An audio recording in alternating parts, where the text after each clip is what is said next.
Love to see. Yeah, but strangely enough, Mike, I don't think that game means anything right now. You know, they played twice last year. The Raiders had them on the ropes up in Buffalo the first game. Hey, the Raiders need to stay ahead of Denver. That's what the Raiders are thinking about. The Buffalo Bills have the division clinched 4 years in a row, as you said. That's quite an accomplishment for them. Don't you use this? They've made some changes, but don't you use this game to see how good you are? I mean, they know this is a team that was absolutely just blew them away last year. You use that a little bit as a measuring stick? No, I think what you do is you try to win all the games that let you win the division, and then you find out how good you are when you play the playoffs. This is not a measuring stick right now. Raiders need to win. Buffalo doesn't need to win. There's not as much on the line as Buffalo. I don't think it's that type of game. And obviously key matchups all over the place. But Lofton last year, he did a number on Washington. I mean, he just ate them alive in that game. And Lofton from Kelly was a big key time and again in the game, and just matchup problems for the Raiders everywhere. They didn't handle the tempo. They didn't handle the spread the Bills gave them. Lofton, who gives a lot of people trouble and keeps giving people trouble, he picked on Washington a lot. And, Bill, there's a lot of key matchups in this game, but the Raiders have to show that they can handle it when they spread out and really handle the tempo of the game from the Bills' standpoint. Well, the pace of the game is very important for the Raiders. The other thing that's important is some of the matchups, because their interior coverage people on the Raiders are not really as strong as their cornerbacks. So if Buffalo's interior receivers, whoever they elect to put inside, normally it's Andre Reed, McCullers, and Thurman Thomas, can get themselves going, they'll give the Raiders a lot of problems. All right, let's get the keys to the game. First, for the Bills, set up Thurman. Well, the whole key to Buffalo's offense is this guy. He's the We've man. said it 4 or 5 different times in these segments this year. Thomas, run, pass receiver. Once you get him going, that sets up the rest. Best guy there is. Create offensive mismatch. Again, do the Raiders have enough guys, especially the inside guys, to match up on the key guys? So can you get Andre Reed against maybe a weaker Raider defender? Or do the Raiders bring their third corner in and let them have Reed? Or who takes Reed? It's the whole thing. Once you find out who's doing what, that's when you try to create the mismatch. Not going into the game, but as the game unfolds. Bruce Smith came back last week, and the key number 3 for the Bills, continued defensive improvement. Well, you've seen improvement on the part of the Bills over the past 3 weeks. And he helps. Well, you know, their defense was pretty maligned the first part of the year. They were giving up an awful lot of points. Every game was a shootout. Well, you now notice the defense is playing a little stronger. The weather's getting a little worse in Buffalo. This one's, you know, out in Los Angeles. But the defense has got a better confidence now, and I think their defense is getting into playoff form a little bit. All right, first key for the silver and black. Number 1, and this one isn't easy, keep Kelly quiet. The way to keep Kelly quiet is to keep him over there sipping on that Gatorade. That's right, run the ball. If they can hold it somehow. They haven't run it well this year. That doesn't have to be run it. It's control it somehow and drive methodically down the field. I think that's the best chance to hold Buffalo down. But their passing attack isn't, you know, nickel and dime. I mean, when they go up with the ball, they're going deep. Well, maybe a strategy is going to have to change this a little bit. If it's a shootout game, I don't think the Raiders can win it. All right, hit 2 or 3 big plays is the second key. Well, this goes along with trying to control it, but you don't want to depart from your philosophy. If you're the Raiders, you know, they're going to try and hit something down the field and make some big plays, but the Raiders' big plays have been in the kicking game the past few block weeks. an extra point, block a field goal. They've done that more than once. Hey, those all count as big plays. And number 3, and we've talked about this, maintain defensive pace. The Bills try to control the tempo of the game. Well, I think the Raiders have been against the Bills enough now. This will be the 3rd time, okay, in 2 years. They ought to have a little better idea what the pace of the game is going to be for their defense. Now, one of the big things here, Nolan Harrison probably going to have to fill in for Howie Long. You know, they're losing a key player there, but Harrison's a young up-and-coming guy, but it's not Howie Long yet. Bills aren't the same team on the road. They're not the same team against a team that can manhandle them with a big-time running game. Who wins the game? I still think the Bills have too much. So do I. I don't like this matchup for the Raiders. And when we return, Bill, take a look at the art of returning. Sports presents the National Football League. Today, it's the Buffalo Bills versus the Los Angeles Raiders. Overcast and unseasonably cool in Los Angeles, where 2 American Conference powers, the Bills and the Raiders, are ready to meet. Good afternoon, everyone. Don CRIQUI with Bob Trumpy.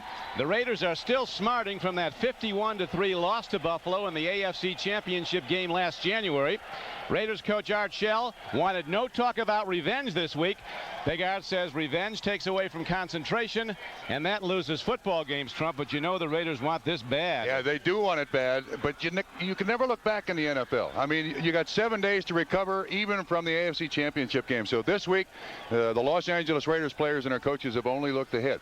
If you look back to last year, the Raiders not only lost the championship game, but the defense of the Raiders gave up 89 points to the Buffalo Bills in 1990. The Bills come in here pumped. They've got their best player on defense back, the Grace Bruce Smith, who led the way last week in a win over the New York Jets as the Bills captured their 4th consecutive American Conference Eastern title. Smith did suffer a poke in the eye, though, Trump, but appears to be okay. Will wear a shield today. Took a time off in Buffalo this week during practice. Really didn't extend himself too much. And, of course, when you've got this guy on your defense, he's a magnet for the offensive players. He draws pass protection. He singles up other guys on the defense. Last year's most valuable defensive player. And still, the Buffalo Bills are 11-2 without him. And right now, it's the Raiders who've won the toss. The Bills will kick it off as we're ready to play football here in the Coliseum. Upwards of 85,000 are expected. The Bills have beaten the Raiders the last 3 times they've played, those last 3 meetings in Buffalo. Bills have not played here in the Coliseum since '87 when the Raiders won handily. Brad Delwizo from UCLA ready to kick it off. The Bills with the luxury of a roster spot for a man who's a pure kickoff man. Delwizo hits it hard. Napoleon McCallum and Jamie Holland are back, and Delwizo booms it 8 yards deep. And McCallum from the Naval Academy elects not to bring it out. So the game begins with the Raiders going on offense 1st and 10 at their 20-yard line. There is their offensive line. It's only allowed 2 sacks in the last 3 games. Wilkerson, Wisniewski, a Pro Bowler last season. Mosbar, one of the best centers. Montoya, standout at right guard, the former Bengal, and the right tackle. Schrader at quarterback has had interception problems. He's coming off a bad game at San Diego. Raiders did win it. Smith and Craig, the starting runners. Galton, Fernandez, wideouts. Ethan Horton's the tight end. He's caught 40 so far this year. They could go to him a lot. Roger Craig gets into the left side of the Bills defense. And the Bills, who had their best game against the run versus the Jets a week ago, stop it cold. Leon Seals, their best run stopper at left end, made the tackle. Up front along with Jeff Wright and Bruce Smith. The linebackers, Talley, Bailey, Conlon, and Bennett, all having standout years. Everybody had to pick it up a notch with the absence of Bruce Smith for almost 12 games. But now the big eraser is back, the big play man. And the Bills are quick to say it's loosened up the whole defense. They can take more chances now because Smith makes up for mistakes. On 2nd down, Schrader with a rollout, a throw and a catch as he gets the ball downfield to the 34-yard line. The ball is taken there for an 11-yard gain by the tight end Ethan Horton. And Trump, Bills protesting it skipped in on the 1 hop. Let's watch. You know, Don, you don't normally see Jay Schrader run a lot of bootlegs. They like to keep him in the pocket. There's Leonard Smith, 46 on Horton. He may have a point. That ball did appear to pop loose, but I think the Raiders watching the Jets last week, O'Brien likes to roll out a lot. Nice first down pickup. The Raiders told us during the week they want to be patient. That's one of the most difficult things the Raiders can possibly do, and I think we've got a review here, Don. Maybe it did come in on the 1 hop. Dick Hantax, the referee. From behind the play, watch his underneath his right arm. Does that ball come loose? Yeah. No, it looks like he's got it cradled in his left arm. I'd have to see it again before you can say for sure. Opening moments of the game and a disputed catch.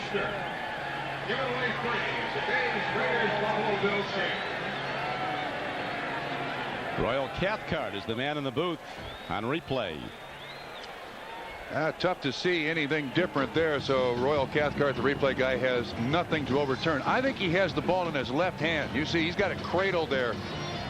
And Leonard, it looks to me like he's got his left arm under. That's not enough to overturn it. Play stands is called on the field. Completed pass. First down. And that's the way it'll be. Play stands with 13:37 to go in the first quarter. Ethan Horton makes an 11-yard catch, a first down for the Raiders. They now have 3 wideouts in the game. Bills are going to play their wide receivers tight. They want to bump them at the line, try to take away some of that breakaway speed. Here's Roger Craig trying to turn upfield, and Cornelius Bennett heading for first-team All-Pro honors, having his best season. He's had a good one every year. Runs down Roger Craig, who now has more carries this year as a part-time back when he was acquired from San Francisco than he did last year with the 49ers. Of course, that's the injury to Bo Jackson. That's the injury to Marcus Allen. But he has been, to say the least, overworked to this point in the season. He's not been in the end zone often, though. Roger Craig with just 1 touchdown this season. Raiders needing this game all the more because word has come in that Denver has won at Cleveland. The Broncos standing with a half-game lead over the Raiders pending the outcome of this game. On second down and 9, and out Cannon. Galt makes the catch, and Nate Odoms puts on the strike.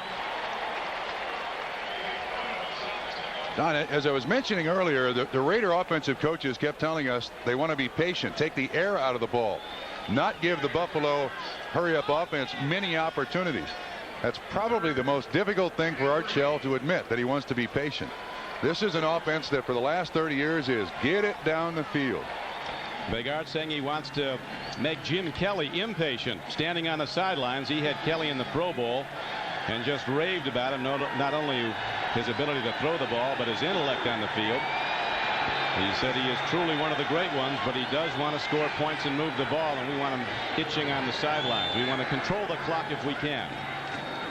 On third down and 3, the Bills shut down Roger Craig for no gain back at the 41-yard line. It was number 78, the great Bruce Smith, making the play. And so the Raider drive stalls, and they'll have to punt the ball. What kind of team is it when you lose the league's most valuable defensive player for 12 weeks and you're 11-2? I mean, Bruce Smith is an important part of this football team, but the Buffalo Bills are talented throughout. They've won without Kelly. They've won without Bruce Smith. They can win just about anywhere. Jeff Gossett, one of the very best. And his net punting average is almost 39 as Clifford Hicks, number 27, awaits the return for the Bills. Gossett booms a long punt that Hicks will let roll, and Gossett's ball rips down the sideline and goes out of bounds at the 2-yard line. 57 yards and out of bounds at the 2, as good as it gets for a punter. The Bills start out when we come back, but deep in their own end. This is our vision of what a luxury sedan should be. Not because it offers rich leather and anti-lock brakes, but because it comes standard with an airbag on the driver's side and the passenger side as well, creating a luxury sedan where even peace of mind is shared. The new 929, the first luxury sedan from the new Mazda. It just feels right. If your VCR is a pain to program, then get rid of it and get the one from RCA with VCR Plus built in. To record a show, just look for the VCR Plus code in your TV listing. Then punch it in. It's as simple as that. A superb special teams play by punter Jeff Gossett of the LA Raiders has set the Bills back in their own end at the 2-yard line. Don, I noticed at the outset here that the Raiders are going with a 4-2-5. 21. Greg Lewis is the addition, the 5th defensive back for the Raiders.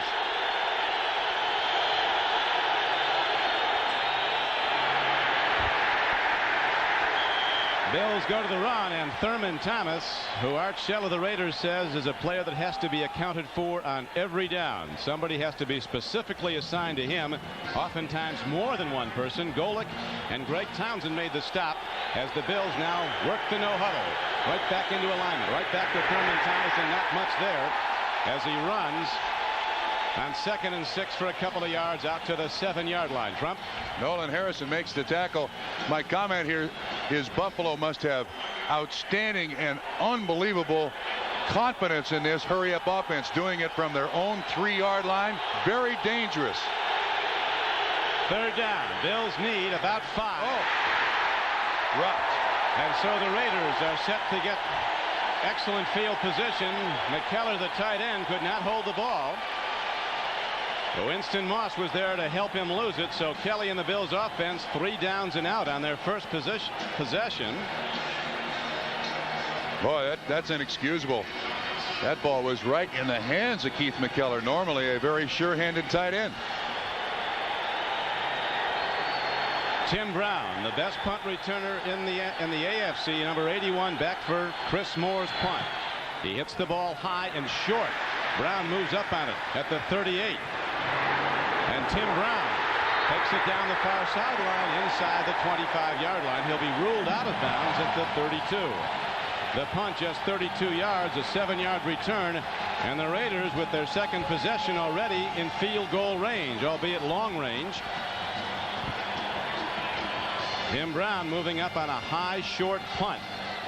The last time they played in January at Orchard Park, New York, the Bills had almost 400 yards offense, 6 touchdowns. Thurman Thomas had over 100 yards rushing, and that was in the first half.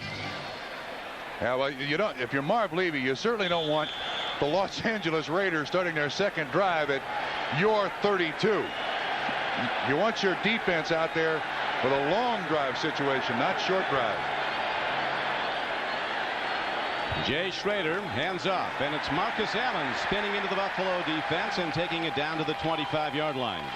Shane Conlon having a standout season at inside linebacker. Number 58 makes the stop, but the Raiders run well on first down. You know, Don, if the Raiders can get off here quick and kind of convince the Buffalo Bills that they're going to play, they'll be fine today. We want to welcome those of you who have been watching the Pittsburgh-Houston game where the Oilers won with ease 31-6 to win the AFC Central. Here is Marcus Allen turning it outside, and he is down to the 21-yard line. He has a first down for the Raiders. This is Don CRIQUI with Bob Trumpy at the Coliseum in Los Angeles. An overcast, unseasonably cool day, and the Raiders, after getting a short Buffalo punt after stopping the Bills in their first possession, the Raiders now in range for the best place kicker in the AFC, Jeff Jager, as Big Art Shell thought it was imperative to get out in front early. They were so far behind they couldn't see up the last time they played Buffalo. Bills scoring 41 points in the first half of that AFC title game. On first down, they go back to Marcus Allen.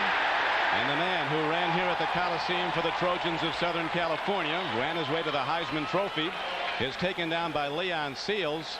But the Raiders, Trump, getting yardage, going right at the Bills. And they are being conservative. I'm trying to pick up what it appears to me.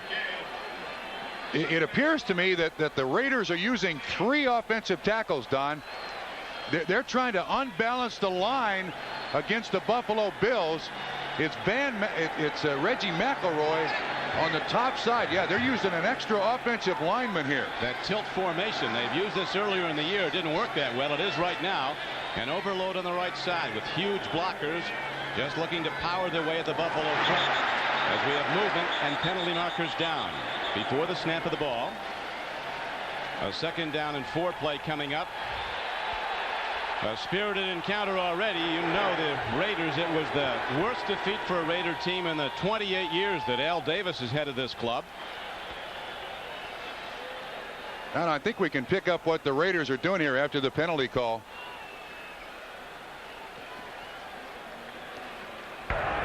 Encroachment on the defense, made contact. There is no foul on the offense as there was no play due to the encroachment. 5-yard penalty, first down. Okay, let's try to keep track. Here's the tight end right here, Horton, and here's McElroy. So they've got 1, 2, 3, 4, 5, 6 offensive linemen in the game here against the Buffalo Bills. And Buffalo's having a little trouble adjusting to exactly what's happening here.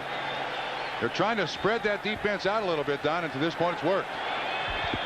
A converse of the last meeting when the Raiders were totally confounded by the Buffalo no-huddle offense. But early in this game, it is the Raider offense that is taking hold as they run it down inside the 5-yard line. Marcus Allen who missed much of the season with a knee injury and says he's still not 100%, looks in good form as he takes it ahead to the 4-yard line. One of this game's greatest ambassadors. There's Walt Corey on the sideline, and he's got to figure out what he's going to do with his defense here with the extra offensive lineman in there. Reggie McElroy, a long-time tackle, is going to spread this defense out, give the Raiders a little better chance. Walt knows it. Second down at the 3-yard line. Allen swept under. He lost a yard as he's taken down almost back at the 5-yard line. Shane Conlon, number 58, was the tackler for the Bills, lead tackler. Don, look what happens here. Here's Bennett. He comes right inside. Here's McElroy at the point of attack. You're supposed to get better blocking than this. Watch Bennett jump inside. Right there to be all over Marcus Allen. You hope that your blocking at the point of attack is going to be better than that. Marcus Allen's been the offense so far, Trump. He's run the ball 5 times in this drive. Every down.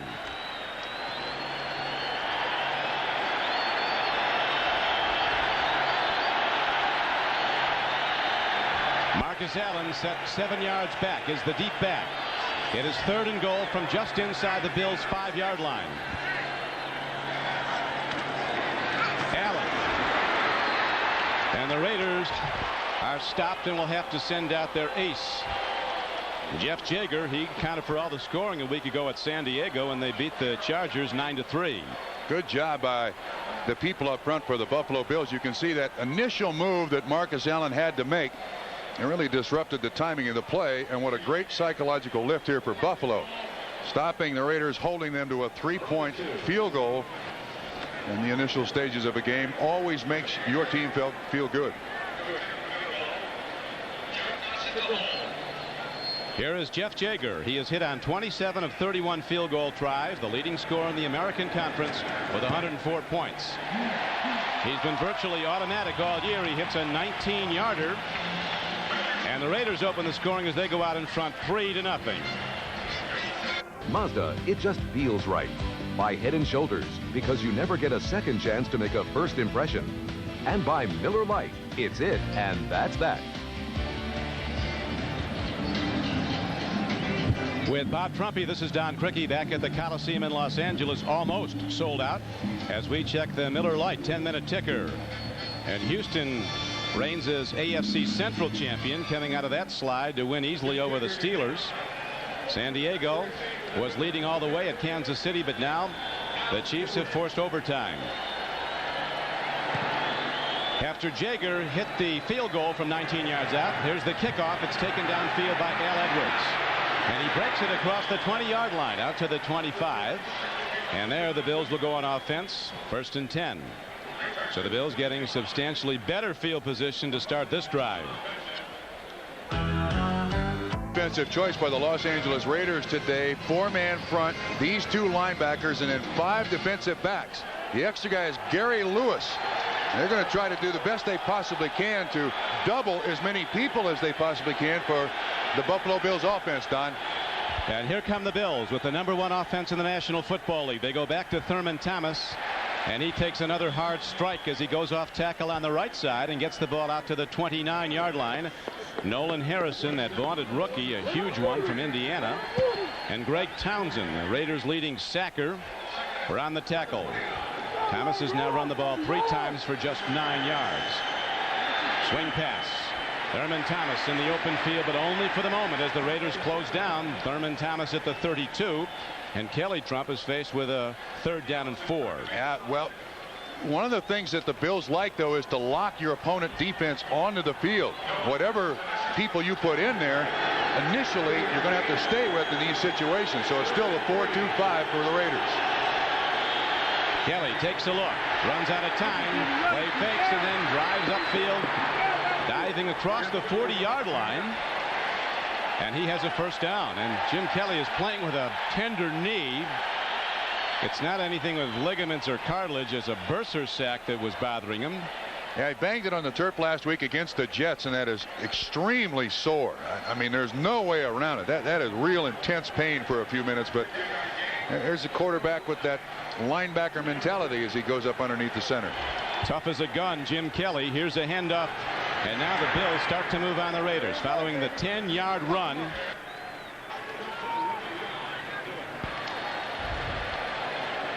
Jim Kelly really doesn't hit the ground that hard with his knee, but it is very, very sore when you break the bursa in your knee. But he's tough enough. He'll play.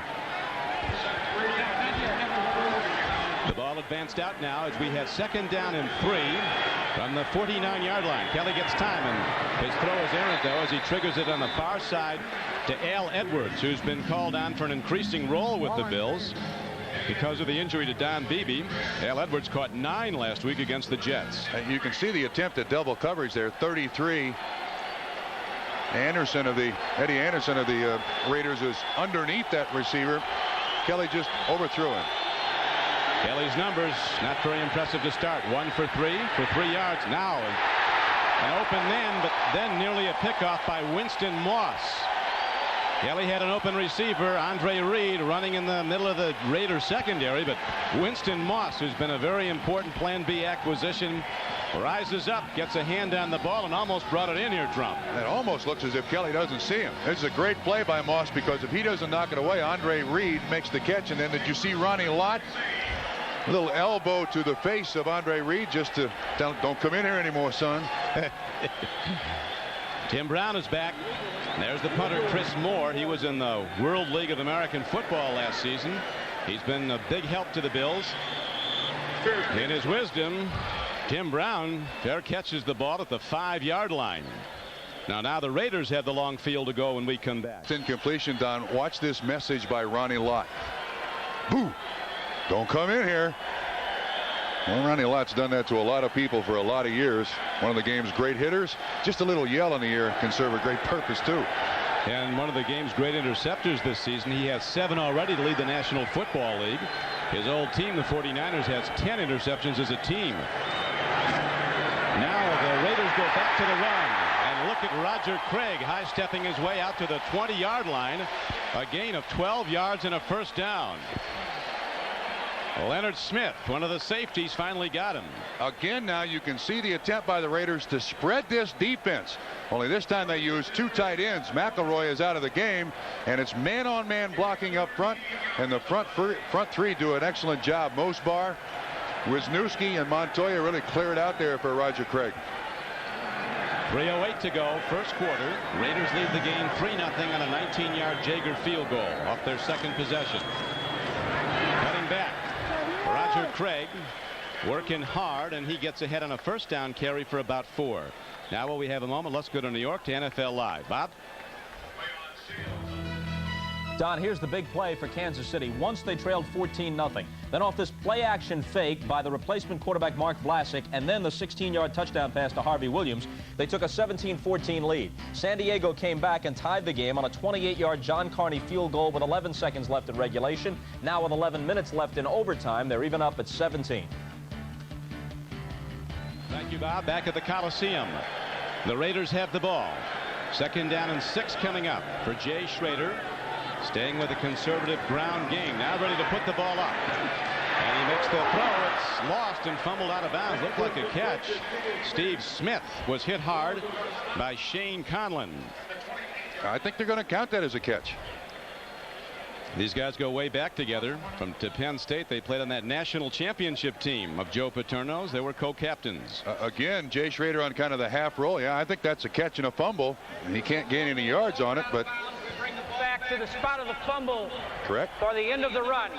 3rd down. Don, at the outset, Raiders are doing a great job of showing patience. Something that I think is very difficult for this team. But they probably are the fastest, have the fastest stable of wide receivers in the game. And you know before long, Schrader, who's got as big an arm as anybody playing, is going to air it out. Maybe right now. Pump faking. He makes the throw, and Tim Brown is on the run. One man to beat. Kelso, the free safety, comes over. He can't get him. Tim Brown takes it inside the 20. He will go the distance. No flags down. A 78-yard touchdown for Los Angeles.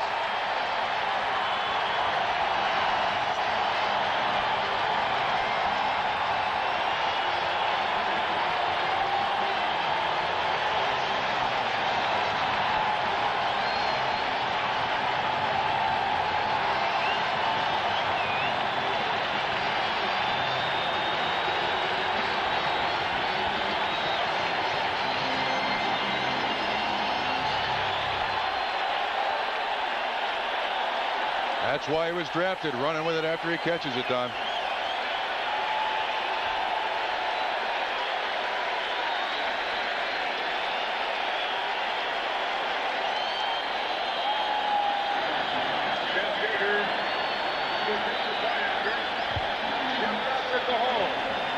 The Raiders with the quick strike that has been a hallmark of their play over the years.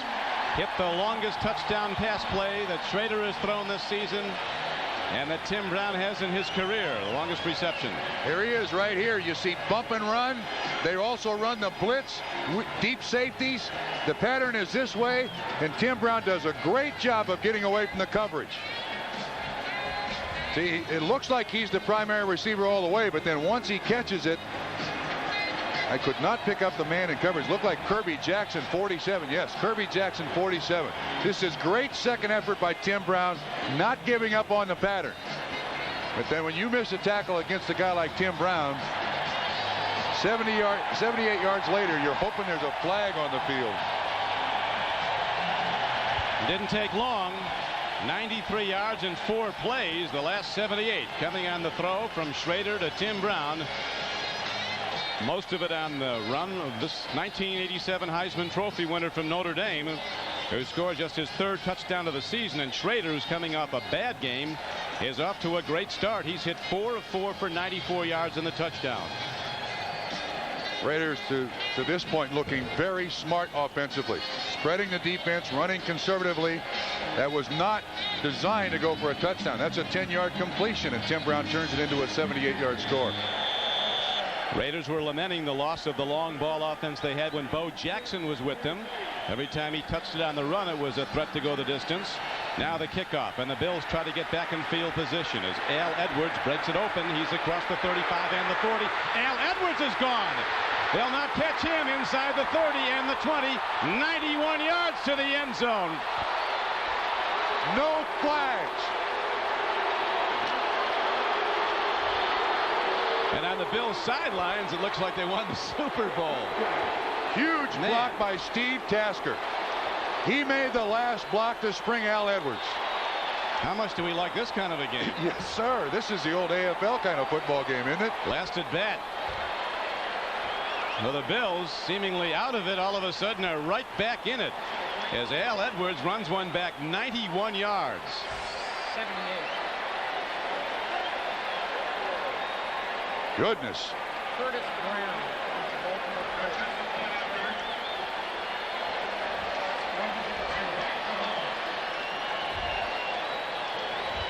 We talked about Al Edwards and the increasing role he has with the injury to Don Beebe. He's really upped his receiving production with 9 catches last week against the Jets. And now, replacing Beebe as a kickoff man, he runs it back 91 yards. Norwood drives the extra point out of a carom shot, but those count too if they go through, and it does.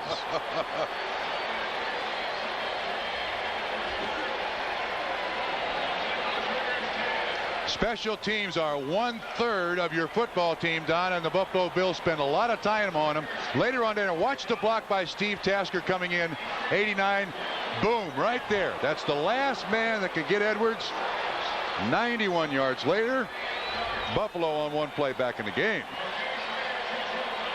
Tasker has made the Pro Bowl in several seasons as a special teamer. He gets Torin Doran. And then Land has no chance to catch Al Edwards. And suddenly the celebration is over for the Raiders. You want action? We've got action at the Coliseum in Los Angeles. 1:13 to go in the first quarter, and already 17 points are on the board. And the Raider fans are booing.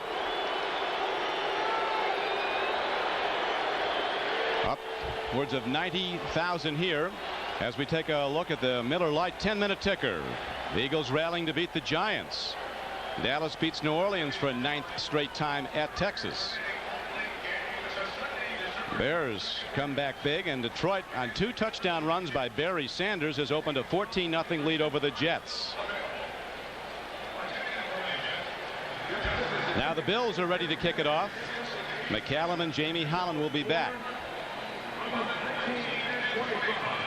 Brad Delweezo, who opened the game with a kickoff, ready to hit it for Buffalo. Al Davis Sitting to his left is double O, Jim Otto. A Hall of Famer. I saw George Blanda here. Normally on big games, Al brings in the big guns, and George Blanda and Jim Otto are two of the biggest. Couple of former Raiders now in the Canton Hall of Fame.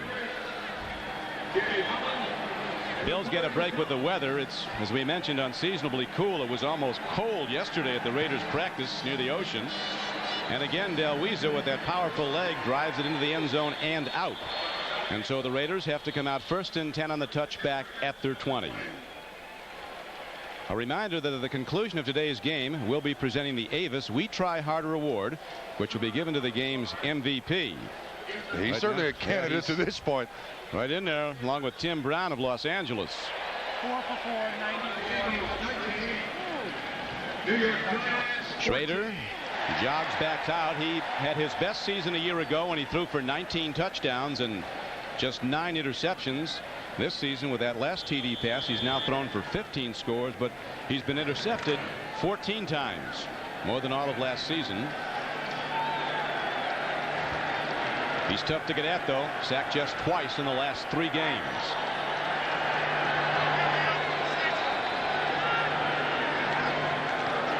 Now they look to throw on 1st down. There's a fastball drilled over the middle by this former #1 draft choice of the Toronto Blue Jays, Willie Gault, who doesn't go over the middle much. Willie will take that deep sideline route. He likes it. He likes going for the goal line. Now, you mentioned it. Schrader, former baseball player, yesterday at practice, all he wanted to talk about was Bonilla's $29 million contract. I said, you made a mistake. You didn't stay with baseball. He said, no, it wasn't my choice. I couldn't hit the slider. And to make $29 million, you got to hit the slider. He was a catcher. 3rd player picked in the entire draft one year. Had limited playing time in football at UCLA. Played only 11 collegiate games. Now the Raiders go to the run, and very well as on 2nd and 10. Roger Craig, in his 9th year from Nebraska, runs hard and gets across the 25-yard line. Be a 3rd down and 4 play arising. Tackler was Darryl Talley, outside backer for the Bills. So far in the first half here, we've seen Roger Craig, we've seen Marcus Allen. The big weapon on the sideline is Nick Bell, the rookie that Art Shell wants to put in the second half after the defense is worn down. This guy is 257 pounds and was a 60-yard sprint man in college. Can you imagine that? How about the guy that had to catch him at the end of the runway in his indoor meets? No. He's now part of the wall. Schrader on 3rd and 4 stands in, delivers the ball beautifully to Marcus Allen out of the backfield, and Allen's across the 40 and out across the 45-yard line. A gain of 21 yards on the play. Dwight Drain was the man in coverage. Allen out of the backfield, totally uncovered. Watch him on the right-hand side of the screen. Somebody does something wrong here because he pops open there. It looks like Leonard Smith. No, that's Drain, 45. Misread the coverage. Got the wrong information. You can't turn Marcus Allen loose out there in the flat. Marcus Allen approaching 12,000 career yards from scrimmage for the Raiders. Their all-time rusher, their all-time touchdown scorer, and that will do it for the first quarter of play, and a good one it was as the Raiders lead 10-7. With 10-minute ticker, here's an overtime final. We've got to check that score. We have the Indianapolis winning in overtime. It was the Patriots who won it in overtime. Here is a handoff. We welcome those of you who've been watching the New England-Indianapolis game. That bonus money apparently kicks in for the Patriots. 5 wins, and a lot of players started to pick up on bonuses. A touchdown pass from Millen to Michael Timpson from 45 yards out in overtime. And the Patriots, who were way down on their home field, 17-3, come back to beat Indianapolis, the next opponent for the Bills.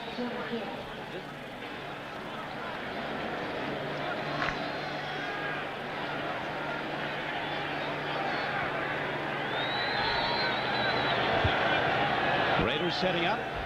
On a 2nd down, they need just over a yard inside the Buffalo 45-yard line.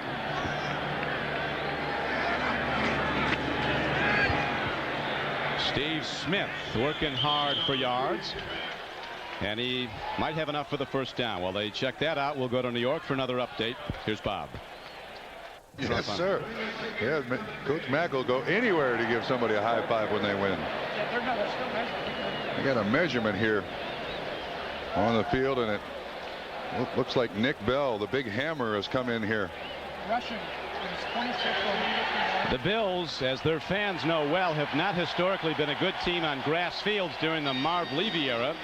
And this is Marv's 5th full season as head coach. The Bills are 4-9 playing on grass. They went to Tampa last January and played on grass, losing to the Giants in the Super Bowl. Next Super Bowl, as you're probably aware, is on artificial turf in a dome, the Minneapolis Dome. Raiders putting some pressure on the Bills in that competition for home field, and so did Denver by both winning today. Here's the big back in now, Trump, Nick Bell. Nick Bell is the man at 257 pounds. He hits down to the 40-yard line. This is the guy who was a Big Ten sprinter for the Iowa Hawkeyes. Those guys used to be offensive linemen. And now this guy is running from 8 yards deep. They're running to the tight end. Watch him bounce off the first tackler. Who was that?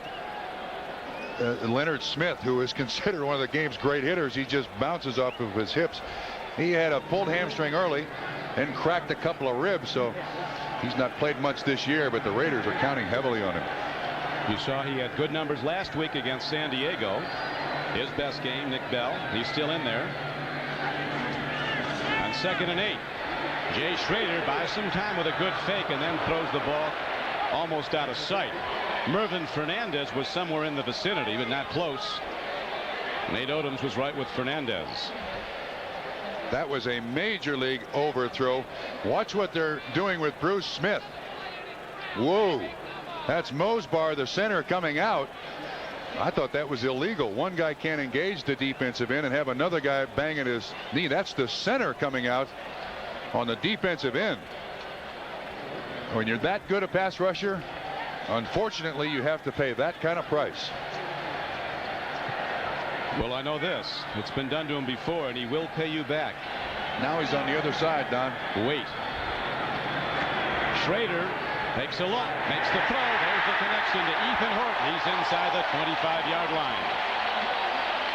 Leonard Smith, the strong safety, having problems covering Ethan Horton. The resultant gain 17 yards, and the Raiders challenge again. Raiders historically converted running backs to tight ends. Ethan Horton, just another one. Billy Cannon started the tradition here. Todd Christensen did it.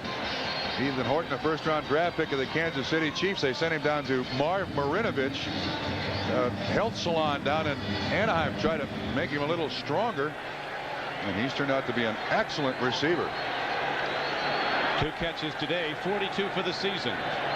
He's been in the end zone 4 times. Schrader on the rollout, very mobile. Throwing on the run, just a little bit behind Ethan Horton.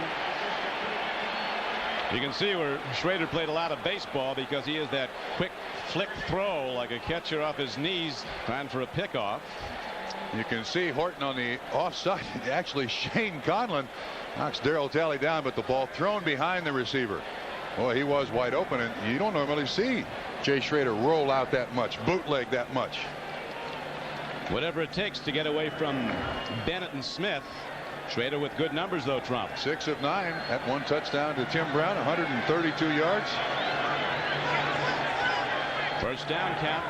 Raiders with a big advantage there, as you saw, 8-1 with 11:47 to play in the first half. Raiders lead 10-7. Fastball again, and Fernandez has it skip off his hands. Biggest difference between Kelly and Schrader at this point is deep accuracy throughout their careers so far. Schrader really can throw hard, though. This is single coverage out here. If Fernandez catches that little hitch, they're hoping he can make one move and get by Kirby Jackson for the score. I got to hand it to the Raiders. They're remaining patient as you watch Jim Kelly on the sideline, who does not like to sit on the sideline. Another extended Raider drive. This one, 11th play coming up. Last week against San Diego, Schrader threw 3 interceptions. He's not thrown any in his previous 3 games as Marcus Allen slashes inside the 15. Taken down on the play by safety Leonard Smith.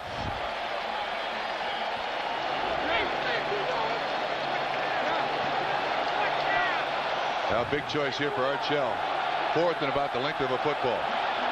Terry Robisky on his right. Todd Marinovich, number 12.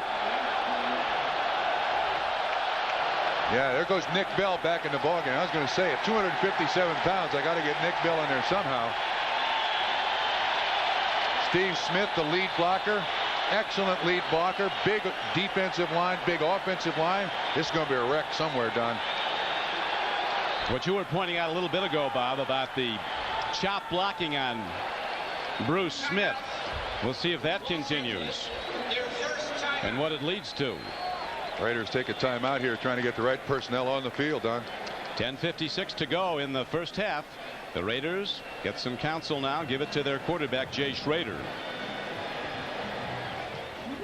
Domino's Pizza. Call Domino's Pizza right now and you'll be enjoying a hot, delicious pizza during halftime.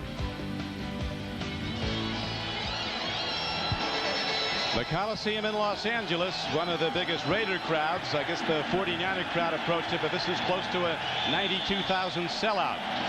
Don, the Raiders just changed personnel again. They got 2 wide receivers, 3 wide receivers, and Marcus Allen is the lone running back.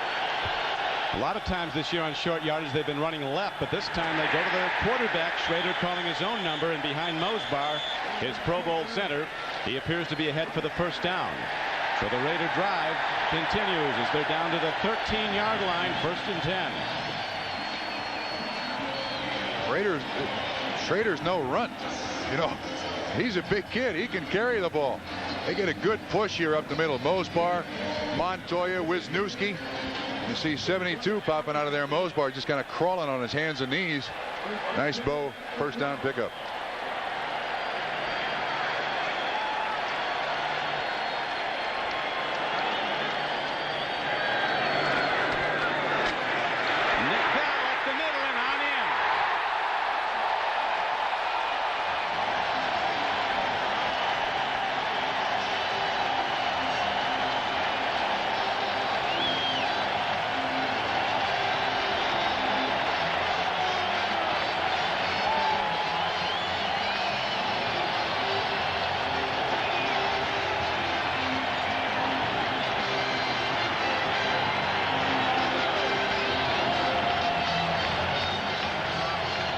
Take long, did it, with that big guy.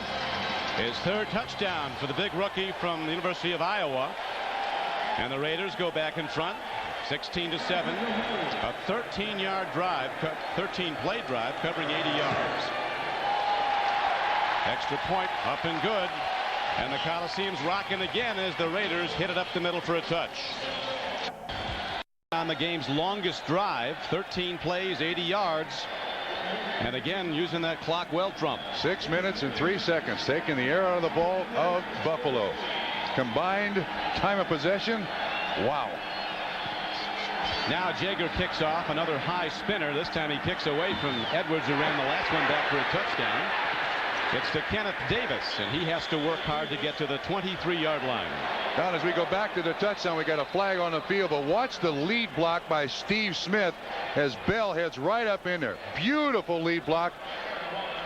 He gets right to the linebacker, fires right through him. It's Ray Bentley, and this is from Bentley's back. Bang. 12 yards. Bell is there in a hurry. His 3rd touchdown. Illegal block on the return, number 45. 10-yard penalty. First down. So the Bills with an illegal block on the returner, again set back deep in their own end to start this drive.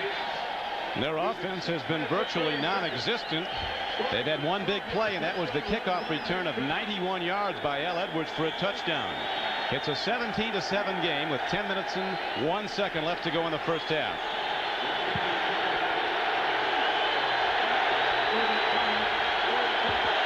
The NFL's #1 offense. A pop gun affair so far, as the give is to Thurman Thomas, and he breaks it out across the 20-yard line. Thurman Thomas ahead for a gain of about 8 yards. The Raiders talk about not only his quickness, but his enormous leg strength. He breaks tackles in addition to great speed. I guess if there's only one complaint about Thurman Thomas, is that he does take himself out of the game. Look at the difference in yardage there between the two. Bills go back to the run, and then Penalty markers fired in by the umpire from off the play. Looks like a holding call against the Bills. That's what it usually indicates. Now, right now, the Bills are looking like the Raiders did last year in Orchard Park, aren't they? Coach Levy looking for answers as we check. Holding. Offense, number 67. 10-yard penalty. Repeat the down. Second down. The center, Kent Hull. Just saw the Schick Tracer 10-minute ticker. Game clock with 9:32 showing in the second quarter. Kent Hull, one of the best offensive linemen in pro football, called for the hold, and now the Bills are set back on 2nd and 13. Kelly throws from his goal line. And he's got a man, but it's tipped away. Well done by McDaniel, number 36. The left side corner came across, got a hand on the ball in front of Andre Reed and broke up what looked like a sure thing. You see that Reed's got a break inside McDaniel, and then he really rounds off the pattern. Reed is a better receiver than that. If he comes flat down the line, he makes himself a much better target. But that incompletion, Kelly now 1 of 5 for just 3 yards. Kelly again at the goal line. Here comes the rush. Kelly dumps it off. McKellar, the tight end, is running, and he is upended. Taking him down is Torrin Dorn, and the Bills have to punt from their end zone. Loss of 2 yards. Nolan Harrison, great pressure on Jim Kelly. 94 is Anthony Smith. Davis, number 70, but 74 is Harrison. Flushes him out of the pocket.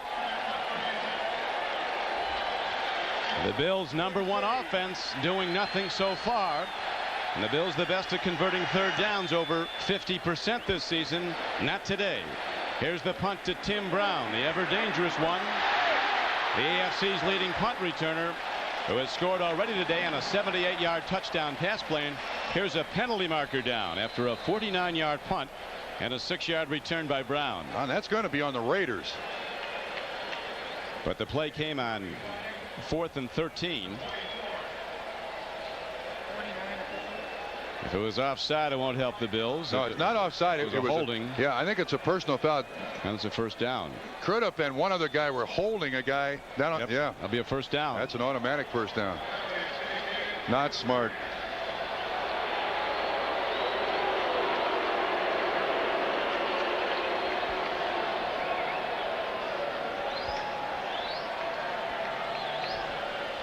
Nick Hantek, the referee. Don, it looks like they're going to give the ball to the Raiders and assess the 10 yards, so it's a post-possession foul after the ball was kicked. We have holding on the return. The foul took place while the ball was in the air after the kick and before possession. We will penalize 10 yards from where possession was gained. Well done by Dick Hantek, sorting it out. And now we'll take a break as the Raider offense sets up. Don CRIQUI with Bob Trumpy back at the Coliseum in Los Angeles. 8:29 to go in the first half. The Raiders, the dominant team today after they were brutalized by the Bills last January in the AFC title game at Orchard Park, New York. Raiders leading 17-7. The Bills offense has done virtually nothing if you joined us late. They got their touchdown on a 91-yard kickoff return by Al Edwards. Now the quick hitch, the out, is thrown to Willie Gault at the 33-yard line. Cornelius Bennett tackles him as we look at the Schick Tracer 10-minute ticker. Raiders moving the ball with a combination of offense. Started out running Marcus Allen. Now they've changed up their running backs. They've really been using a troika of runners. 3 running backs getting work in the recent weeks. Steve Smith, Napoleon McCallum getting some, but it's been primarily Craig, Allen, and Smith. And now Nick Bell working his way in. On 2nd and 10. Nick Bell, big as he is, finds an open gap and cuts through it. Gets ahead out to the 37-yard line. Tacklers on the play were Cornelius Bennett and the nose tackle Jeff Wright. Now, Donna, notice what Nick Bell does here. A guy this size coming out of college ran over people. And he told us yesterday that Marcus Allen has helped him a great deal setting up blocks. That time, just a little juke to the outside, and he picks up an easy, what, 6-7 yards? That he does. Now Marcus Allen's in the backfield with Steve Smith. Archell keeping fresh troops on the field. There's infantry, the ground people, and here is Schrader with the throw and a catch by Marcus Allen. He's ahead to the 44-yard line. It's a first down for the Raiders. Defensive backs Smith and Drain were on the tackle for Buffalo. Excuse me. So far, Raiders doing a good job of protecting Jay Schrader. Bennett's been no factor. Neither is Bruce Smith. Neither has really gotten a lot of pressure. But Jay Schrader shows great patience here. Allen just breaks up underneath. Taking on the two safeties. Nice 5-yard completion for a first down. It's interesting, Trump. Both coaches seem to think that the turnover count could decide the outcome. The team that turned it over the most was going to lose. So far, they've kept the turnover count down to nothing.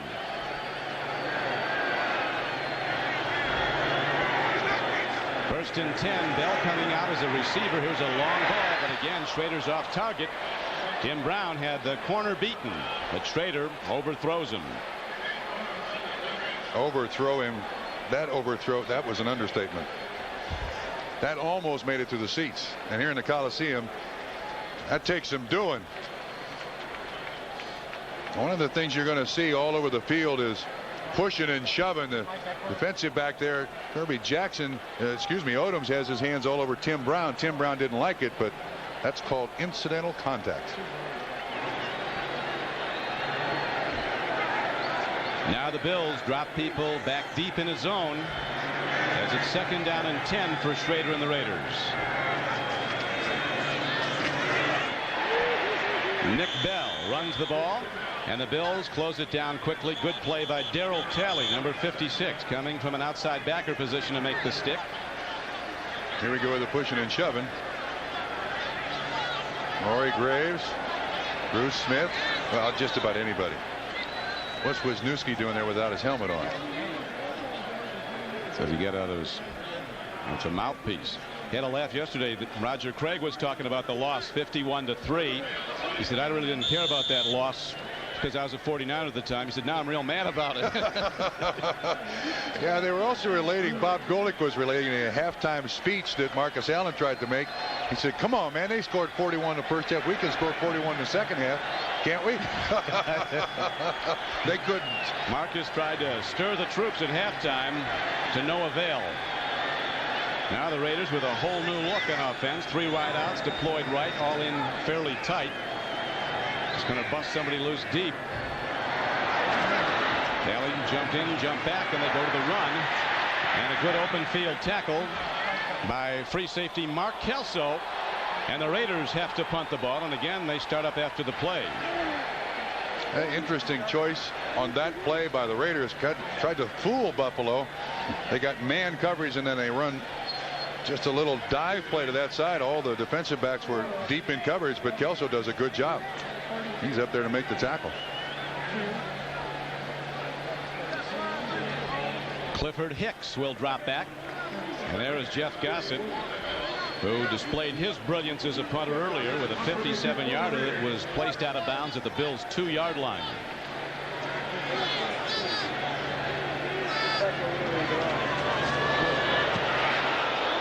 Gossett has to hurry. The Bills are expert at blocking kicks. They blocked 4 last week at New England.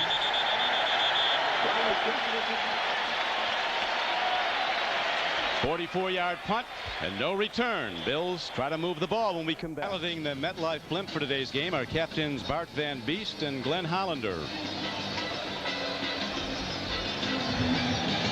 As they cruise above foggy Los Angeles, temperature has moved into the low 60s. And the Bills offense has been in low gear all day. They've not been able to move the ball with any consistency as Kelly pumps long on first down. A diving try by Al Edwards at the 50-yard line. And a penalty marker down in the Bills' backfield. And it looks like holding against the Raiders. I think he got poked in the eye. I think it looked to me like Jim Kelly got hit in the eye, Don, right at the late. It looked like Nolan Harrison, 74, gets his hand up in the face. He had that head slap. Personal foul. Personal foul.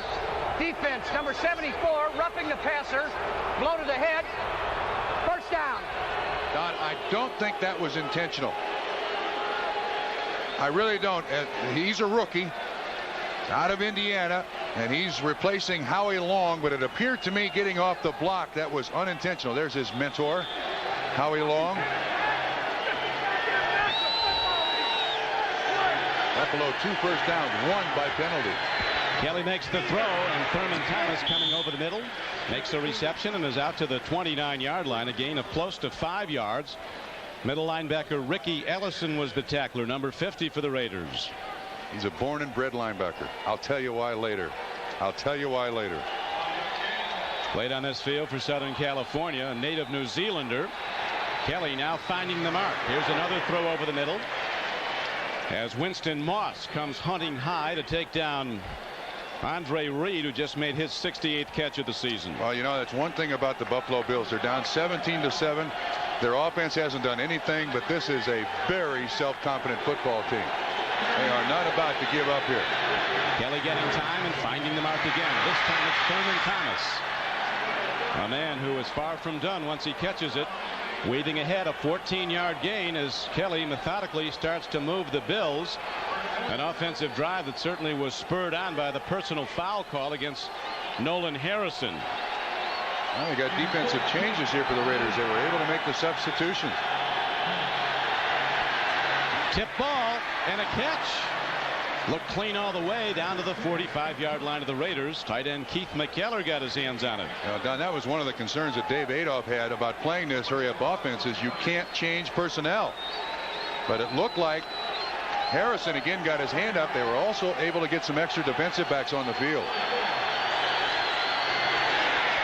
Thurman Thomas finds a way when there seemed to be nothing there. And on 2nd down and 6, Thurman Thomas is inside the 40, taken down by the veteran Jerry Robinson, number 57. But Thomas, who comes into the game leading the National Football League in rushing with 55 catches this season coming into the game. And here now is Thurman Thomas takes a thunderous hit from Ronnie Lott.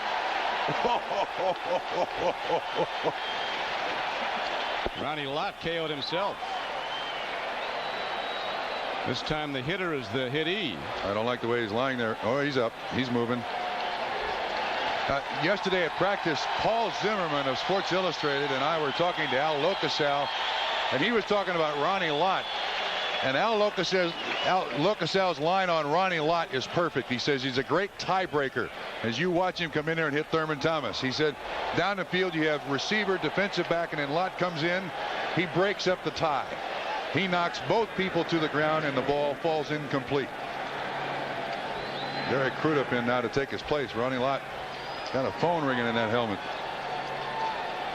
They asked Ronnie Lott how he'd like to be remembered as a player when he finally does retire. This is his 11th year. And he said, as a guy who gave 110% for his teammates, as a player who had the will to win. You know, I think it's interesting that Ronnie Lott is such a great athlete that at San Francisco he was a free safety. He comes here and he starts as the strong safety for the Los Angeles Raiders. Now wait a minute, can he come back on the field? If they took an injury timeout, Lott cannot play in this play. They did measure so the clock was stopped. I guess they didn't say that was an injury timeout so he can be on the field. The Raider crowd starts up as the Bills go into alignment now with a power set. Double tight ends. Well, we got the umpire stepping in there. He's in communication with the guy upstairs.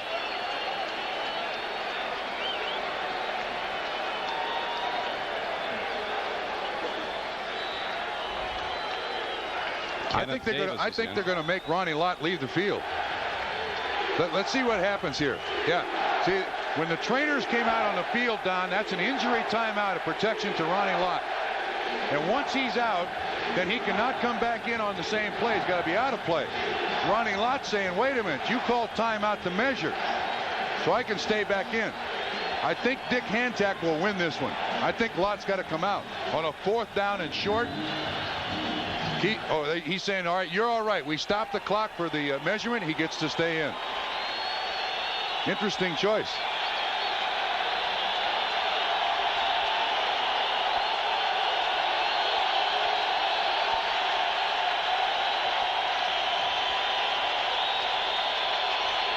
They reset the clock to 25 seconds. So now Marv Levy, who will quote Churchill before he'll quote Woody Hayes, is happy.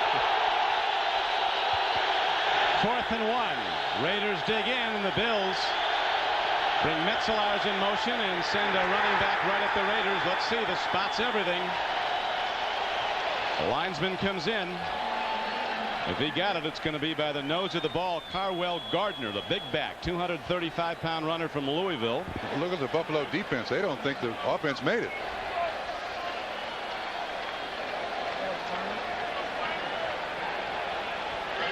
Some of those pileups, you might find Jimmy Hoffa down there when you get up one day, you know. You can't tell who's down there. You can get injured, though. You're going to measure.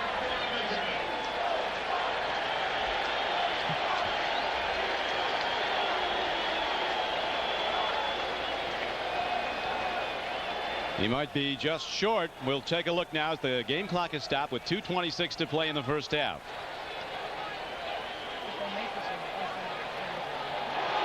Raiders take over the ball.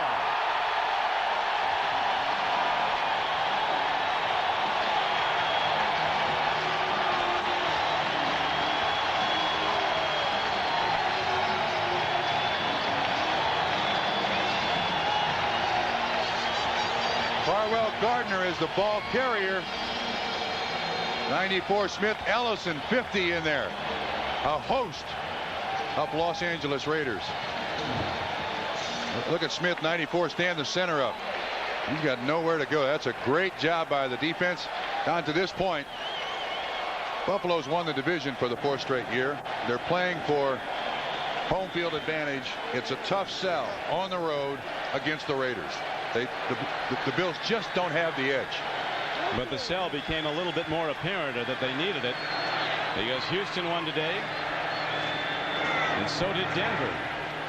And now the Raiders, trying to run, don't get much as Bruce Smith slips the block and makes a driving hit on big Nick Bell, who weighs almost as much as Smith. And Don, again, the Raiders' choice. They go with the 6 offensive linemen. Reggie McElroy in there again at tight end. Has to report on every play. Where's 77? And that last play will take us down to the 2-minute warning. So with 2 minutes to go in the first half, the Raiders remain in command of the game, 17-7. Art Shell, the coach of the Los Angeles Raiders, talked about revenge being counterproductive. He wanted his Raiders to concentrate on every down, every player, and they've been doing that as they've dominated the Bills. Look at the overall yardage. Something. Last year in the AFC Championship game, didn't Buffalo have 400 yards in the first half? 387 and 6 touchdowns. Yeah. 41 points. The Raiders with a 10-point lead. Set up 2nd down and 8, just short of their 40-yard line. Schrader, who's been throwing the ball more as the game wears on, fires an out pass, and Ethan Horton might have heard footsteps, because coming up hard was number 47 Kirby Jackson. It was a catchable ball. Yeah, he let that ball get to his shoulder pads. He could sense what was happening. There's Bennett. They run a little pick. Now you see Horton look out of the corner of his eye. Boy, catch that ball with your hands. And let his shoulder pads just reject that one right in front of the head coach, too. Lousy place to miss a reception like that. Miss it on the other side, not in front of that guy.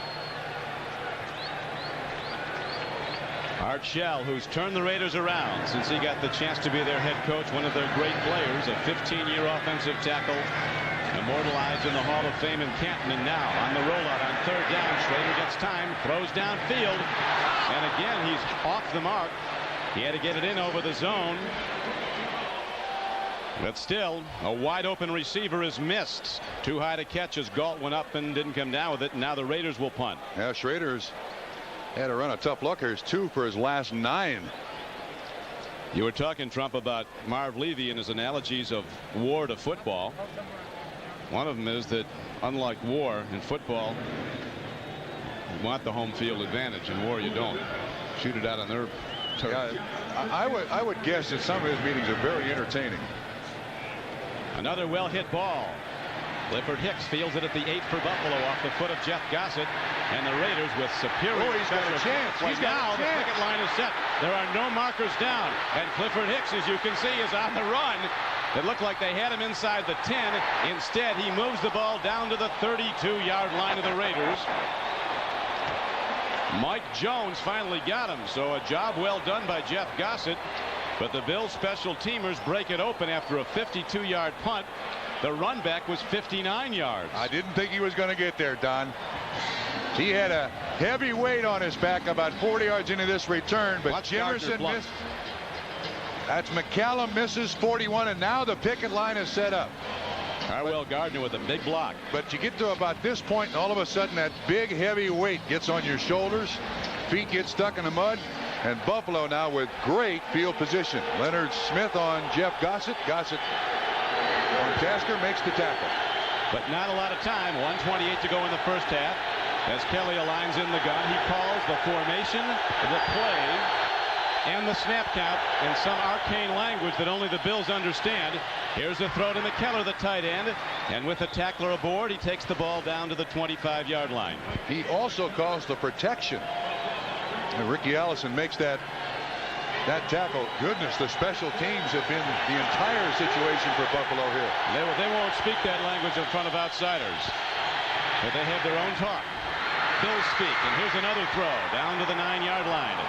Al Edwards protecting the ball for a 16-yard gain, and the Bills call a timeout.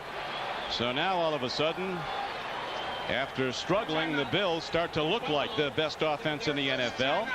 Virtually no time at all. They're inside the 10-yard line. Phoenix up on the Redskins at halftime. Get out of here. I think that was a Costas prediction. Get out of here, Joe Bugle. Detroit up 21-14.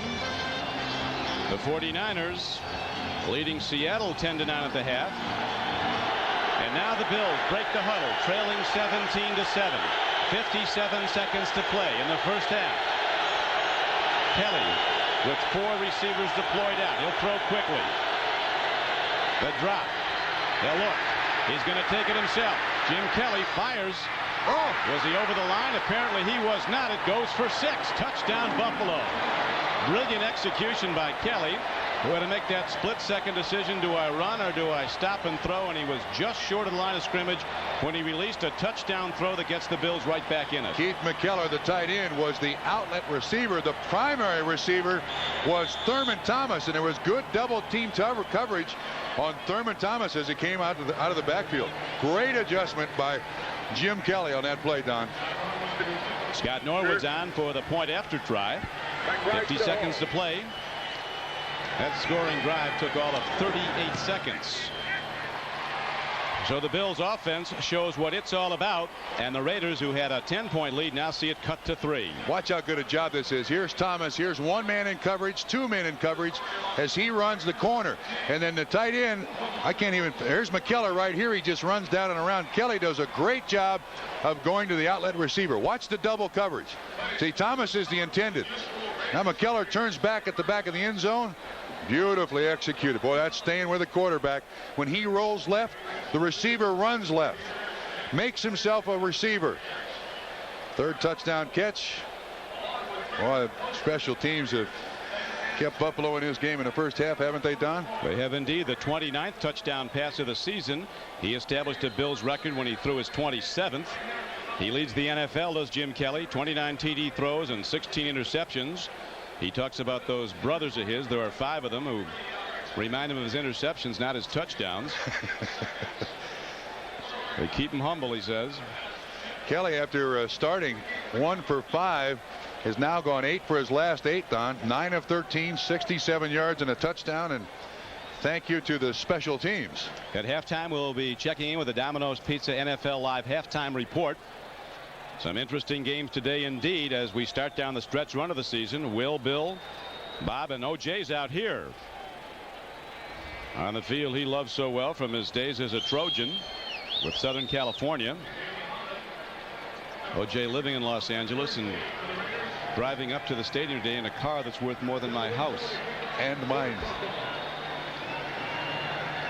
The good wheels, OJ. That studio bunch, they do well. That thing, huh? That studio bunch does well. Not bad. It's not bad. Like a rocket ship out there. The kickoff is bounced downfield to Jamie Holland. He crosses the 20 and the 25, and he's out to the 31-yard line. So the Raiders, with a long way to go and little time to do it, have 44 seconds to work with. It's been a big play game. There he is. Yeah, you know, you're right about that. You're right about that car. But presently in Los Angeles, there's no place to go to get it out of first gear. It is one big parking lot.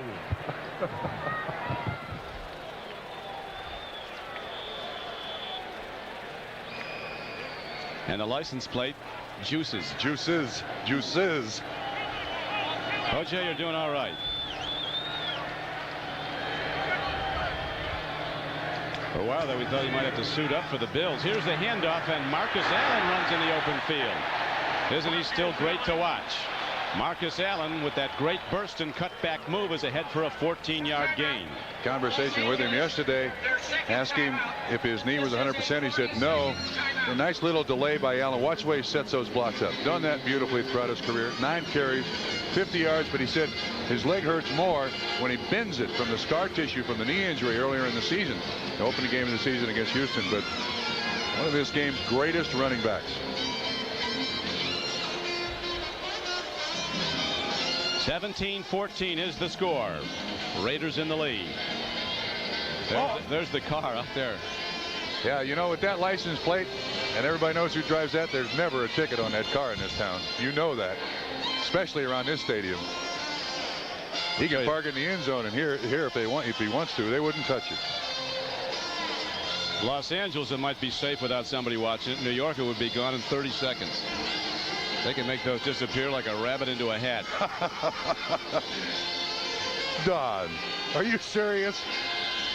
I've never had mine stolen, only broken into about 8 times for radio.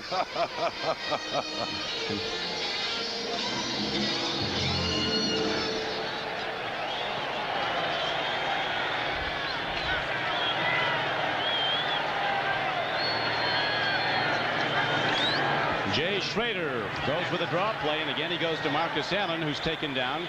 Cornelius Bennett, with as much speed as any back on the field, runs down Marcus Allen. The game clock keeps ticking. Raiders apparently content to go to the locker room with their winnings, a 3-point lead. Schrader's going to air it out. Here's a hard throw. The catch is made. Heading for the sidelines is Mervin Fernandez. He's out of bounds with 10 seconds to play at the 40-yard line, a 16-yard gain. That'd be a 57-yard field goal attempt. I don't think so. Excellent pattern. though. You see the prevent mindset here of the Buffalo Bills. Lay back, make sure you can tackle them underneath. Leonard Smith gets him out of bounds. Don, I do notice that Darryl Talley, 56 of the Bills, is on the sideline, being attended to by physicians or trainers or both. Try to get an injury report. What a player he's been. It's another eye problem. We're told that his contact lens is either out or off to the side as Schrader fires downfield. This is Tim Brown. And Brown, looking for room, gets down to the 11-yard line with 1 second left, and the Raiders call timeout. What a smart play by Tim Brown. He went to the ground himself to stop the clock. The player in possession of the ball on a football field can call timeout at any time. He doesn't have to be hit. He can just stop and call timeout, and that's what Tim Brown did when he went down. What a smart play. He's the slot receiver, wide open. I don't know what's going on with the defense here, but it looks like he catches the clock and goes down to stop it. Very smart play. 1 tick left, and that is having your head in the game. The player in possession of the ball can call timeout at any time, and the player in the possession of the ball can kick it at any time in football. You can be running down past the line of scrimmage and booted out of the stadium if you so choose. Most in their wisdom haven't decided to do that. But no coach would like that. Tim Brown now, 2 catches for 106 yards. I like that average, 53 yards a catch. So the Raiders move quickly with virtually no time, and now they set up for a Jaeger field goal. He hit his first of the day to open the scoring. This is a 28-yarder. Gossett is the holder. And the leading scorer in the American Conference gets it up and through. He's hit 29 of 33 this season. The Raiders go to halftime with a 20-14 lead. We'll be back with the Domino's Pizza halftime report and a word from your local stations. For almost 12, right for 9 games. They had other injuries in the defense. He said, look at our record. That's all we're paid to do, is to win games. Yeah, and frankly, Don, on the road against the Los Angeles Raiders in the Coliseum, a place that they don't play very well, they got to be happy they're down just 20-14. They're in this game. Jaeger, if he has a shortcoming, it is that he does not kick off deep. This time he does. After kicking some short spinners, it carries into the end zone, but the Bills, that's dangerous. He stayed in. They rule a touchback. Kenneth Davis downs the ball, but perilously close to the goal line. And he stepped on net. He was live. At least from this distance. All right, Dick Hantek said the ball did not come out of the end zone, and the referee is the one back there in the end zone to judge that. And see, watch that right foot. Ooh. Well, he made the right choice. Kenneth Davis, from a big family, he has 52 nieces and nephews. He said, you know where my playoff money goes at Christmas. Good call by Dick Hantek. And the ball comes out to the 20-yard line as the Bills are set to go on offense. Kelly in the shotgun. He's going to be pitching to start the third quarter. A throw and a catch. As the ball is out to the 27-yard line. Raiders in a deep zone, and McKellers with a drag pattern running underneath it makes the reception. Good for a gain of almost 8 yards. Ellison was on the tackle for Los Angeles. Look, they're putting 5 receivers in the flood pattern. Now they got Thurman Thomas up on the line of scrimmage, Don. Kelly makes the read. Another man underneath. This time it's Andre Reed ahead for the first down. He's to the 37-yard line. Winston Moss tackled him. So Kelly, who started slow, you remember he was 1 for 3 for 3 yards throwing the ball early on. Now has hit his last 10 passes. And they're going with the underneath stuff, being very, very patient here. Hand off to Thurman Thomas, who had a rather unproductive first half. He only had 51 total yards. This the NFL total offense leader, and he's on his way to leading the NFL for a 3rd straight year in total offense. The only other player who's done that 3 straight years is the great Jim Brown. Yeah, but you know, 51 yards of total offense in 8 minutes of possession, really not bad. They didn't have the ball that much. Kelly eludes the rush. He's got room to run. Instead, he fires and throws a strike down to the 42-yard line.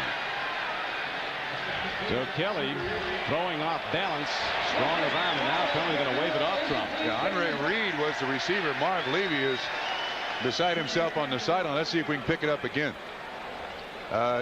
Can't tell anything from there. The ball did not bounce on the ground. That's for sure. Terry McDaniel was the man in coverage. See if we can pick it up here.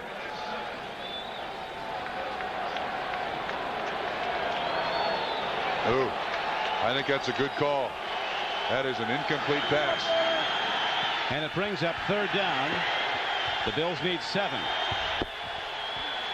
Kelly looks out pattern. Man is open, but it's thrown too high for Andre Reed as Kelly slaps his hands, upset at having missed an open receiver. So the Bills drive stalls to open the 3rd quarter, and Marv Levy sends his punting team out.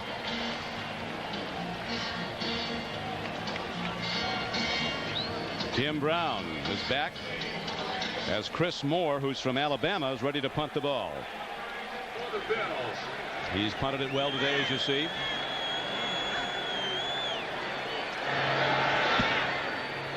High punt, end over end. Brown moves up on it and fair catches the ball despite room to run. Nobody there to talk to him. You need some help from your friends to decide whether to go back or not. Raiders have the ball when we come back. Raiders break the huddle now for their first possession of the second half here at the Coliseum in Los Angeles. Ball position after the fair catch by Tim Brown of the Buffalo punt, the 25-yard line. Bills stump the run as Roger Craig looks for room to go. No one uses his interference more, but the Bills blasted that out of the way. Darryl Talley was the man who was the first hitter. And we got a report from O.J. Simpson that Roger Craig had a hip pointer, wouldn't come back in the second half, but one of the game's real tough guys, an incessant trainer. He just never gives up on making himself a better player. He was the last guy to practice on Friday. Spent some time, doesn't he, with Thurman Thomas down in Houston? Yeah, there's a bunch of them that train on the levee down there, run up and down the hills. They pay the price to be great. Roger Craig, the all-time leading receiver among backs in National Football League history. Now Roger Craig is the runner, and there's not much there for him. That's coming up to hit him. was Shane Conlon, number 58, as we check the Hertz 10-minute ticker. With 12:20 to play in the third quarter. Ball is positioned at the 27-yard line. Phoenix continues to lead the Redskins in the third quarter. 49ers looking more and more like a playoff team, as Seattle's playoff hopes are virtually gone with the loss today. We got Wisniewski slow getting up here, moving to the sideline. Can't really pick up what the problem is. 73, Fitzpatrick will be his replacement. See if we can. It looked like he got kicked in the calf. I think Roger Craig kicked him right in the calf, although he's holding his knee. Pro Bowl player from Penn State, Steve Wisniewski. Third down now for the Raiders, and they need 7. Schrader with a deep drop. They give him time. He makes the delivery. Ruben Fernandez on the run. He could go the distance. Dwight Drain to beat. Drain closing in and gets him, but all the way down inside the 15-yard line. 59-yard Raider play. Very soft zone coverage in the middle. Really no help once Fernandez comes inside. Schrader with good time, lots of protection, can wait on Fernandez, and frankly I'm surprised that Drain catches Fernandez. Fernandez has excellent speed. That's 2 catches now, 75 yards. Tim Brown is over 100 yards receiving. They've gone through this defensive backfield. The Raiders have pretty efficiently. Now big Nick Bell comes into the backfield for the Raiders as they go 1st and 10 at the Buffalo 13-yard line. Bell turning it up and turning it down to the 7-yard line. And they're also back to the 6 offensive lineman set. They got Reggie McElroy again playing tight end. And in the 34 defense, you're really stretching the deep. There's 77. He's on Cornelius Bennett. Bell does a good job of setting up that block by McElroy. Just sucks in Bennett. He's able to turn the corner. Scheduling certainly works against the Raiders. They have a final 3 games against teams with a composite average of 28 and 11, including today. Next week they play at New Orleans. Then they come home to play the Chiefs in the final regular season game.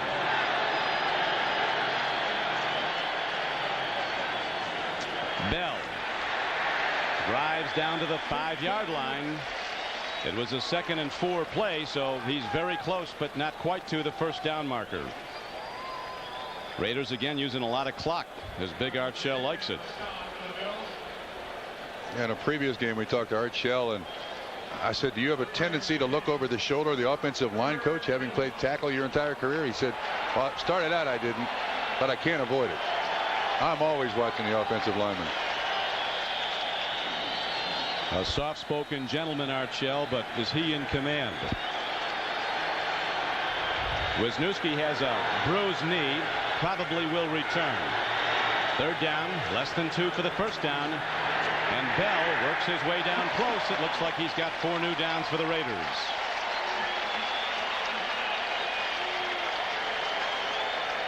Shane Conlon, 58, was the first tackler. Again, a decent push and just a slight move by Bell, as we've got flags late here. See Nick Bell looking out there at the sideline, see if he picked up the 1st down or not. Dick Hantak's going to help us here. We have illegal substitutions on the offense. Number 77 was on the end of the line. He did not report. Oh, come on, 5-yard penalty. Repeat the down. 3rd down. Reggie knows on every play with an ineligible number, if you're the in man on the line of scrimmage, you've got to report. There's 77. You've got to tell the defense that an ineligible man is standing on the end of the line as an eligible receiver. That's just, Reggie just lost his head there for a minute. Boy, that hurts. Now the Raiders set up 3rd down, and they need 6 from the 10-yard line.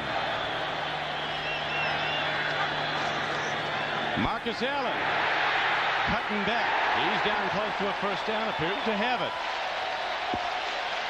Needed 6. He got 6.5, it looks like, before Mark Kelso knocked him down, number 38. They call this the sprint draw, Don. The quarterback goes back to the running back. Watch what happens. Watch the way Schrader goes all the way over to Marcus Allen. And you see Wilkerson, 68, with a good hold on Leonard Smith. We'll call it part of a block. Nice call. Great call by Terry Robisky. Kelso on the tackle. Close enough to measure for a first down. It's been an interesting year for the Raiders. They have been statistically outscored by their opponents, outrushed by the opposition, outpassed by them. Have a worse third down conversion percentage than their opponents, and yet they have a terrific record, having won 6 of their last 7, 4 in a row. A win today would bring them to 10-4 on the year, and even with Denver atop the AFC West. But the Raiders win the first tiebreaker. They've beaten the Broncos twice. Fourth down, they're going to go for it. They've already gone for it on 1 4th down and made it. And again, this spread formation with Marcus Allen as the lone running back, it looks like. Yeah, it is. A lot of times they like to run left as the Bills send people, and they might have to call a timeout. 6, 8, they got at least 11. They got 11. They like to run, but Wisniewski's out, the left guard. They go to Schrader again, and he's down close to the goal line. He's in. That's the signal. Touchdown Raiders. 4-yard quarterback draw.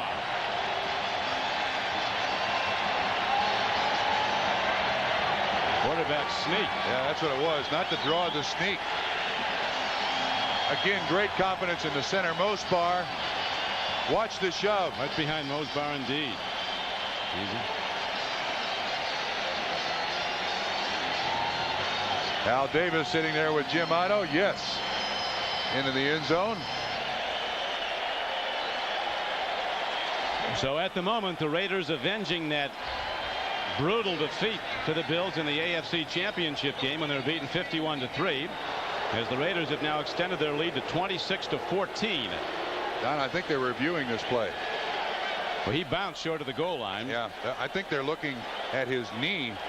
If that score stands, it's 7 plays, 75 yards, another 4 minutes and 44 seconds off the clock.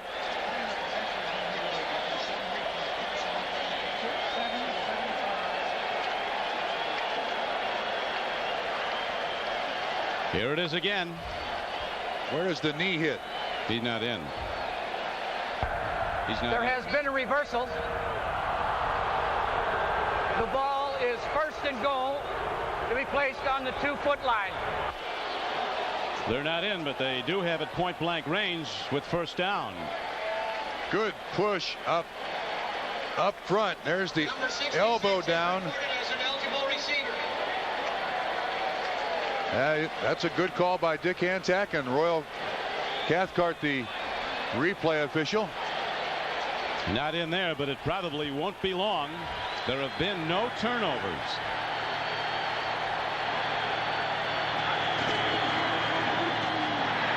Marcus Allen taken down at the 3-yard line by Kirby Jackson, left cornerback. Poor choice by Marcus. One of the rare mistakes I think he makes in running the ball. He knows it too. He tries to jump outside here. It's an excellent job by the defensive backs. Look at Jackson shed the block by Smith. Yeah. I mean, you got a 257-pound fullback named Nick Bell in there. He's standing on the sideline. There's certainly nothing wrong with Marcus Allen running it, but 3 shots at the line of scrimmage from point blank range, I think, is why you draft Nick Bell, isn't it? Yeah. Well, they still have 3 downs to go. Ball positioned at the 3-yard line. Here's a throw. Incomplete. And a marker comes in late.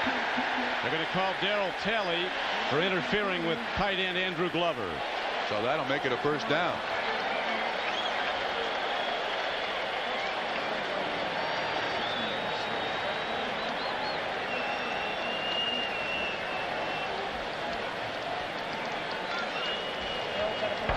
Pass interference. Defense, number 56. Foul took place in the end zone. By rule, the ball is placed on the 1-yard line. 1st down. Weren't we just here a minute ago on the 1-yard line? Top of the screen is Glover. You see Darryl Talley's got him all over the place. Got his shirt, got his arm. Yeah, there was no protest from Darryl Talley. Yeah, still no Nick Bell, though. I set. Schrader this time gets nothing. So it'll be second. Now here's another marker coming in after the play. Could be offensive holding. That looks like it's a face mask against Buffalo. Yeah, that's what Horton, he's cheering the call. It was the umpire threw it in. And most of the time his penalties are for holding on the offense. Coach Levy seeing his team. Face mask. Defense number 56. Half the distance to the goal line.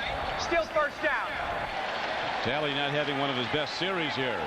We're running out of distance here, even on the half distance.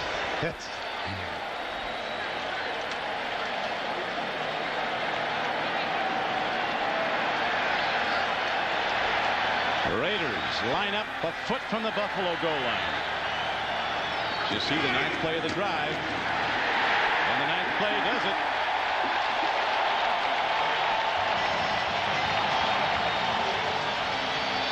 Marcus Allen with the touchdown. His 7th of the year. Or excuse me, just his 2nd of the year. Boy, that took a while, you know. They were down there for a lot of shots.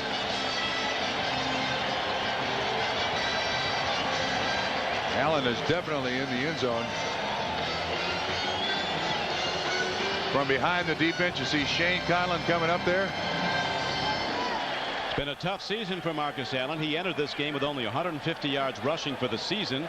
He injured his knee at Houston in an opening day loss and missed 8 weeks. Jaeger, who has points on the board every time he swings that right leg, and he drives another through. It's now a 27-14 game, and Jaeger will kick it off for the Raiders. When we cover 50,000 miles a year to cover sporting events around the country, Snoopy is their co-pilot, right on the nose of that ship. Dirigible, if you will. The kickoff by Jaeger carries into the end zone as he starts to hit it a lot deeper now. And Kenneth Davis has no choice but down the ball as Jay Schrader has led the Raiders to a 13-point lead. Next Saturday, it's a special afternoon of great NFL action on NBC Sports beginning at 3:30 Eastern Time with NFL Live. Then it's a meeting at Candlestick as the Kansas City Chiefs head in to play the hot 49ers. That's next Saturday on NBC beginning with NFL Live at 3:30 Eastern Time. One of Steve DeBerg's former teams. The Chiefs quarterback. Now Jim Kelly. The load's on him. It is every week, but even more so now with his Bills down 27-14 and 85,000 cheering on the Raider defense. And they respond, stopping Thurman Thomas for a little gain. Ellison was the tackler. Look at this time of possession. Raiders to Buffalo. That's shocking.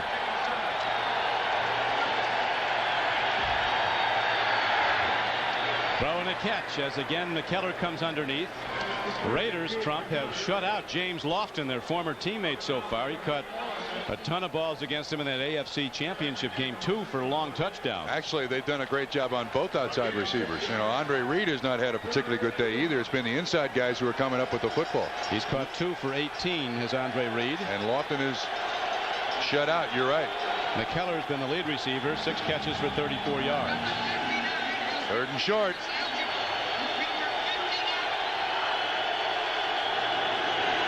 Short yardage play. They take a huddle. Mitch Farad is in there as an eligible receiver.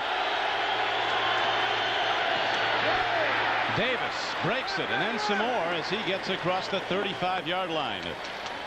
Game clock down to 5:55 and running. We're in the 3rd quarter. Great job on the outside. You see Parker 74 pull out. Carwell Gardner 35. Eddie Anderson finally makes the tackle. It looked like Winston Moss missed him. Should have made the tackle, but it's a first down.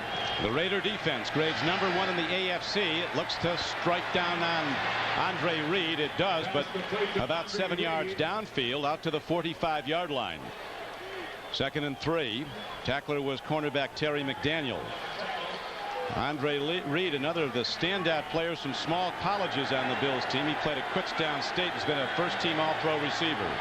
Another throw and a catch. McKellar takes the hard slug from Ellison and from Winston Moss, 99.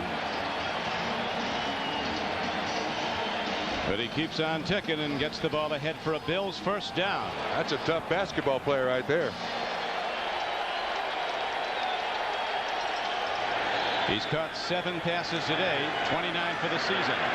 Thurman Thomas on a slant run has the Bills fire out off the ball, and the carries down to the 42-yard line.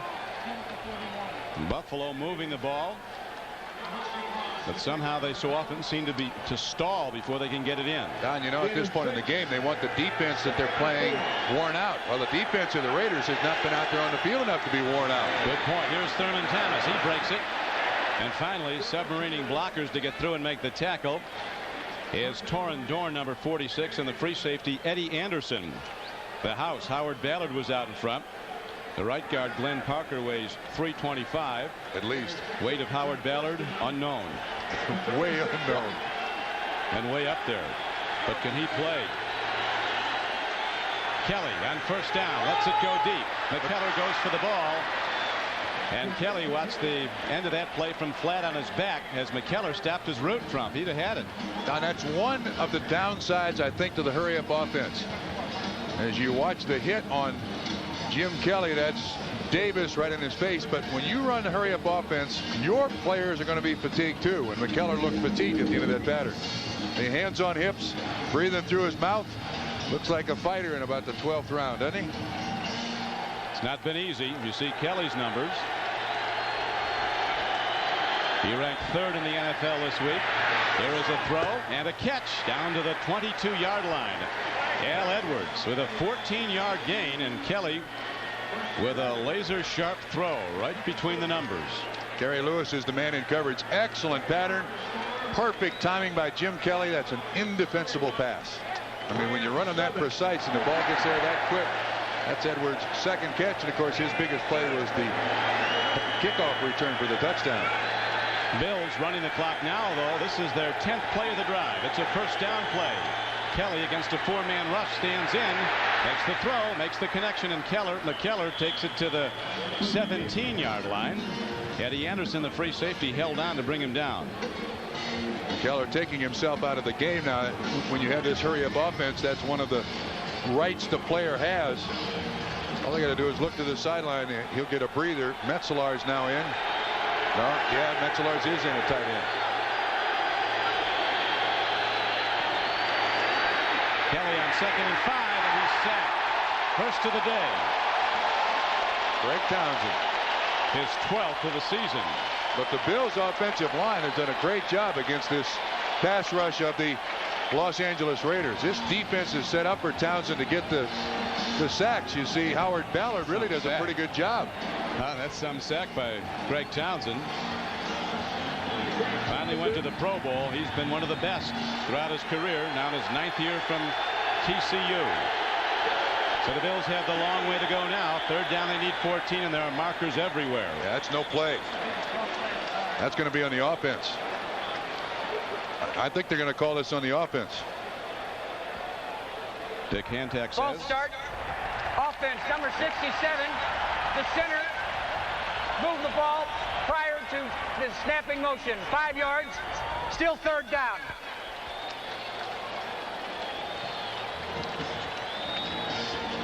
Watch what Ken Hull does here. He's trying to trick him. Just that little movement early. 3rd and 19. Markers are down as Kelly steps in. Here comes the rush. To the end zone it goes. Andre Reed is knocked down off the play, and there's no flag. But there was a marker down back upfield. If there wasn't interference there, there's no such thing. Gary Lewis was the man in coverage. Uncatchable. It was uncatchable and out of bounds. We got another flag here. Looked like Scott Davis. Illegal procedure again against Buffalo. And you said it right earlier. Bills drive down the field, but then stall. They're sending Norwood out, their place kicker, with 2:32 to go in the 3rd quarter.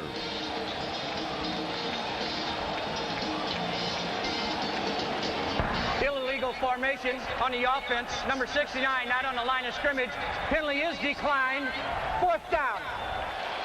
Bills average almost 30 points a game. The Raiders have scored over 20 only twice this season before today. They lead right now 27-14.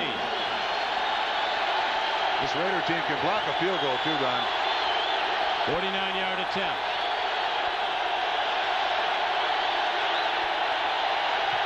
It's on the way. It's wide. No good. And another standing salute for the Raider defense as the Raider offense is set to go to work. Power applied intelligently. With Bob Trumpy, this is Don CRIQUI back at the Coliseum in Los Angeles. Norwood just missing wide right on a 49-yard field goal try. And so the Buffalo Bills find their defense back on the field. Raiders starting from the 31-yard line.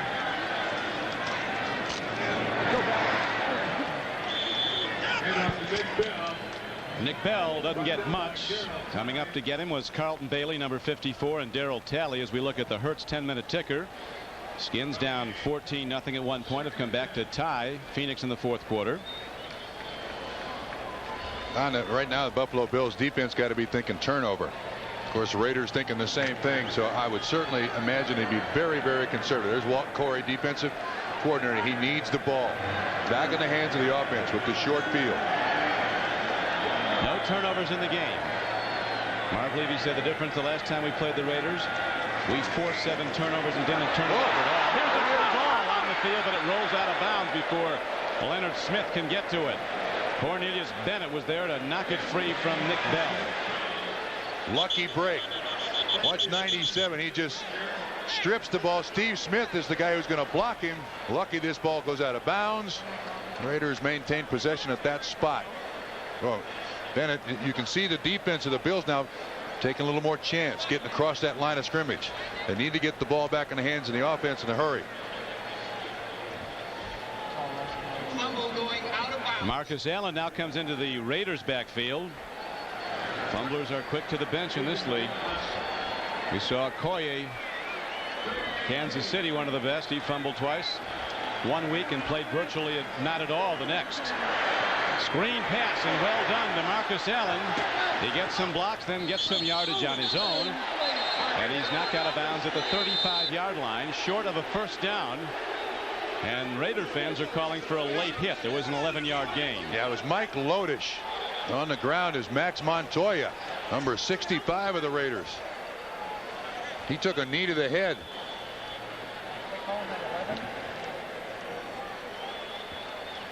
Max is a little groggy.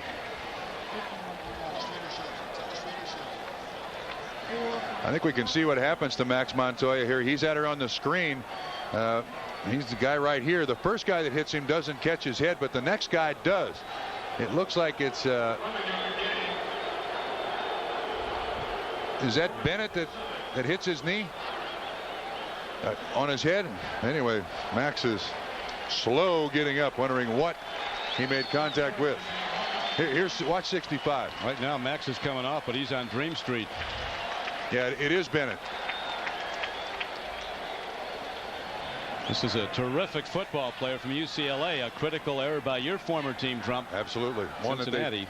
One that they've yet to recover with. The best stat about Max Montoya, last year he had 2 penalties and allowed 1 sack in 980 plays. That's a player.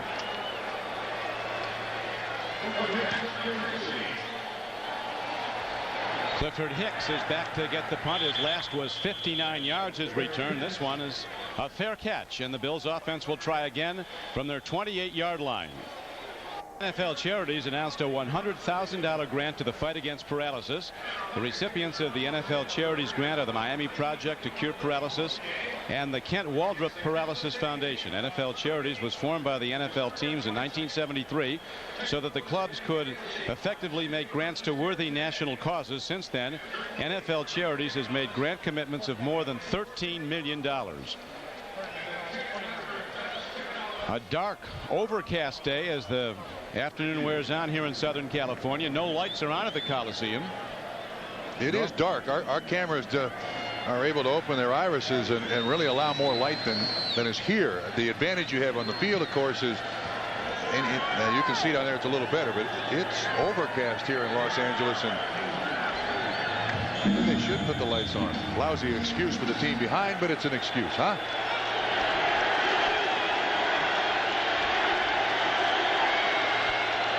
Markers down again as the ball is snapped. Andre Reed over the middle takes it to the 36-yard line.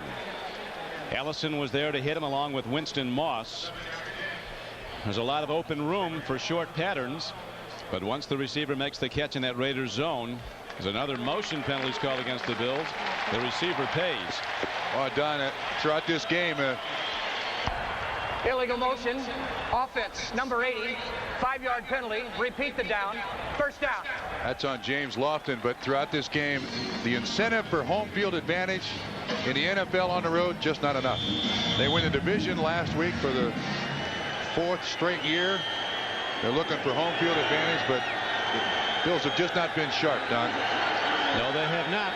But there's a lot of time left. We're still in the 3rd quarter as Kelly makes a pitch and makes the connection. James Lofton with his first catch on first down and 15. It's good for an 18-yard gain. Lofton at 35 years old, approaching 1,000 yards receiving this season. A former Los Angeles Raider, trains in the offseason in master track meets. That was his 50th catch of the year, and he's averaging over 19 yards a catch. Kelly swept under. They had no one to go to, and that's the 2nd Raiders sack of Jim Kelly. Number 70, Scott Davis, was the man who got him. 5.5 sacks for this former player for the Illini.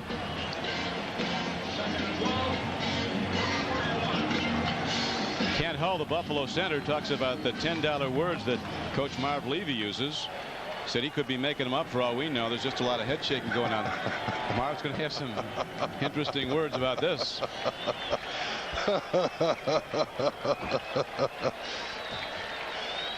Ted Marchibroda giving Jim Kelly some advice as the 3rd quarter winds out. We'll be back after these messages from your local station. To get back in the game, they need 2 touchdowns. But while they've started to move the ball rather consistently after the 1st quarter, invariably their drives stall.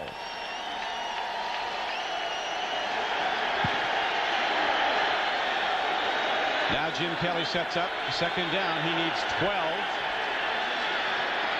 Time for Kelly. Long ball to McKellar. He has it down to the, no, they wave it off. Apparently he lost it on the way down. McKellar says he had it. Well, that was close. Wait a minute, an official's right there saying he had it, I think. Jerry Robinson was right there. Now they're waving it off.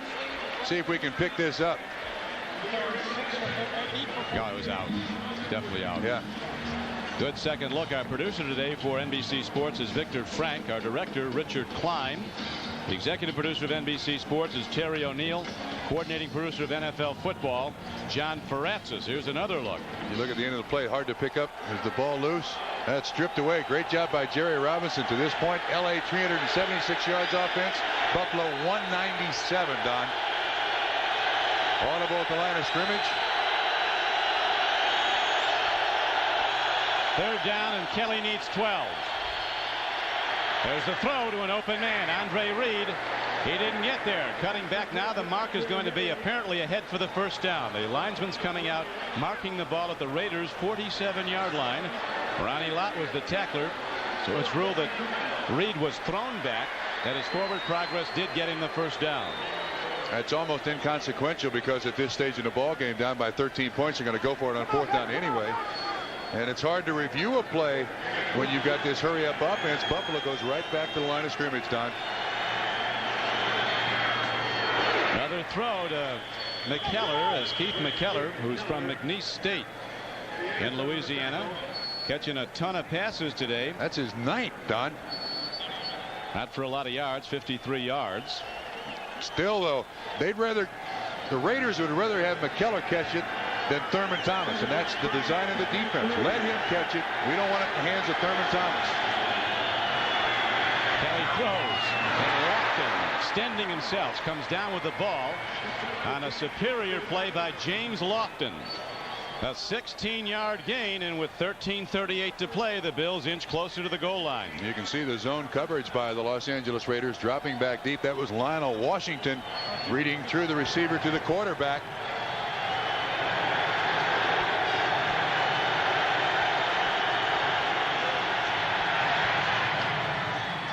Another throw and another catch as the ball is thrown to Al Edwards on a sliding play. He gets the ball at the 18-yard line. Ronnie Lott was with him. This drive started at the 29-yard line. And this hurry up has done a good job on this drive, but this is where they've had problems. They've gotten it down here. They can't get it in from the 20. Here's Kelly. Here comes the rush. He fires. He's got a man. One of the plays of the day as Kelly spins away from the tackler and then delivers a tight spiral to All-Pro Andre Reed.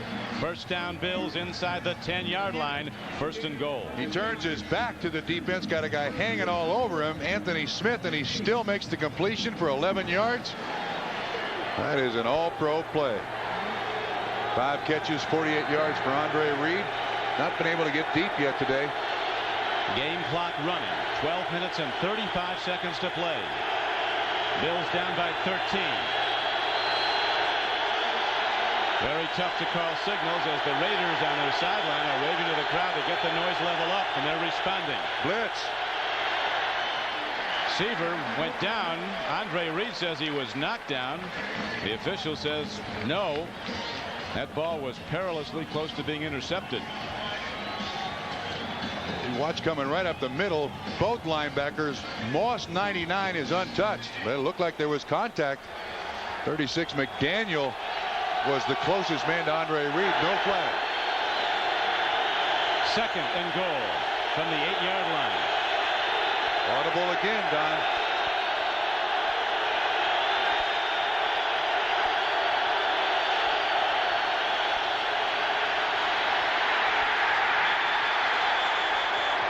Crowd calls for intentional grounding, but Kelly positioned the ball very close to an eligible receiver. Remember, the rule is if he throws the ball to avoid the sack, you can call the intentional grounding. But Thurman Thomas is just a quarterback was ruled in the grasp. In the grasp. Golick gets a sack. So that's the third of the day.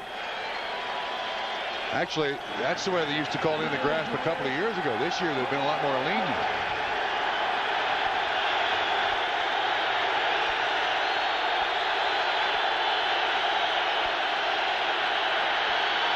Open man.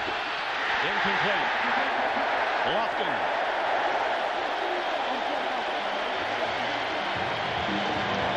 Penalty marker is thrown. Lionel Washington was the man in coverage. We've got a flag on the field. Andre Reed threw his helmet after the play. They might wave this flag off, but we'll see if that's what the call was. Thurman Thomas's helmet is off.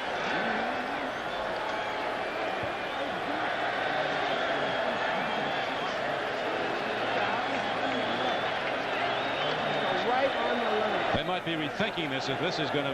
Well, the flag was thrown because Reed threw his helmet. That's a disqualification, I believe. Can be. It certainly can be. But Ronnie Lott not happy.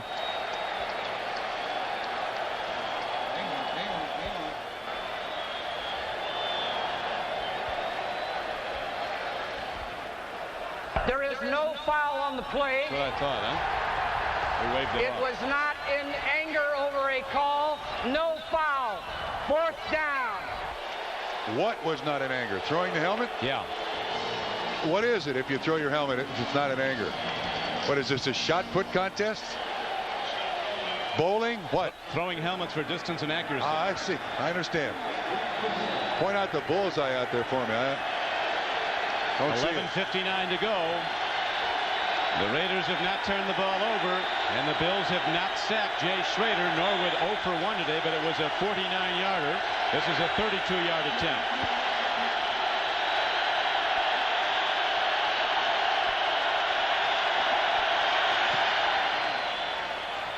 Oh, hit the upright, came out.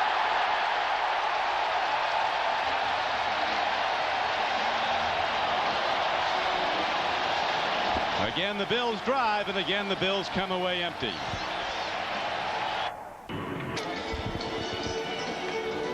Here's the field goal attempt by Norwood. Buffalo fans saw this last year in the Super Bowl earlier today, and now another miss by Scott Norwood.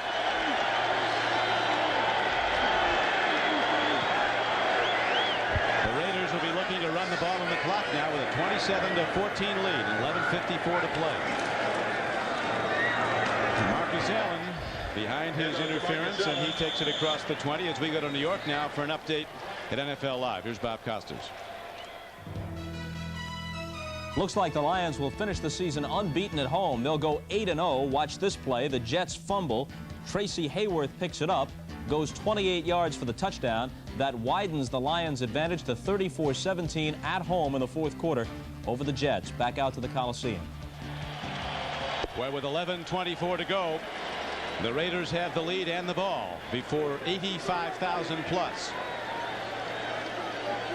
Raiders looking to go to 10-4 on the season and share first place with the Denver Broncos. The Bills will go to 11-3. Will have to win their next two games to be sure of the playoffs. Home field advantage.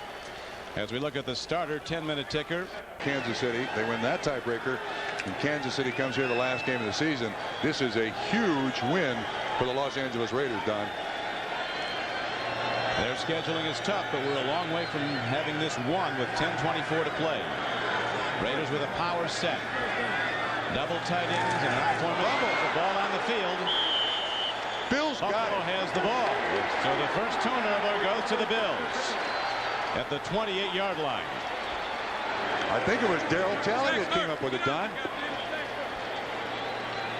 I mean, that normally doesn't happen with 10:14 to go in the fourth quarter. See if we can pick up what happened. Never gets the snap. It's kicked around a little bit, and it is Darryl Talley who comes up with the fumble recovery. Goodness.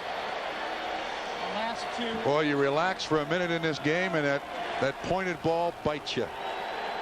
You've got to treat it with respect. The Bills are 20-0 when Thurman Thomas has rushed for 100 yards. Today he has just 47 yards running the ball. But they're going to be pitching now. Oh, no, they're not. Here comes Thurman Thomas as the Raiders try to take it right back. Bills have moved the ball in the last two times they've had it, but two missed field goals by Scott Norwood, and the score remains the same. Not a very efficient offense here in the second half by the Bills.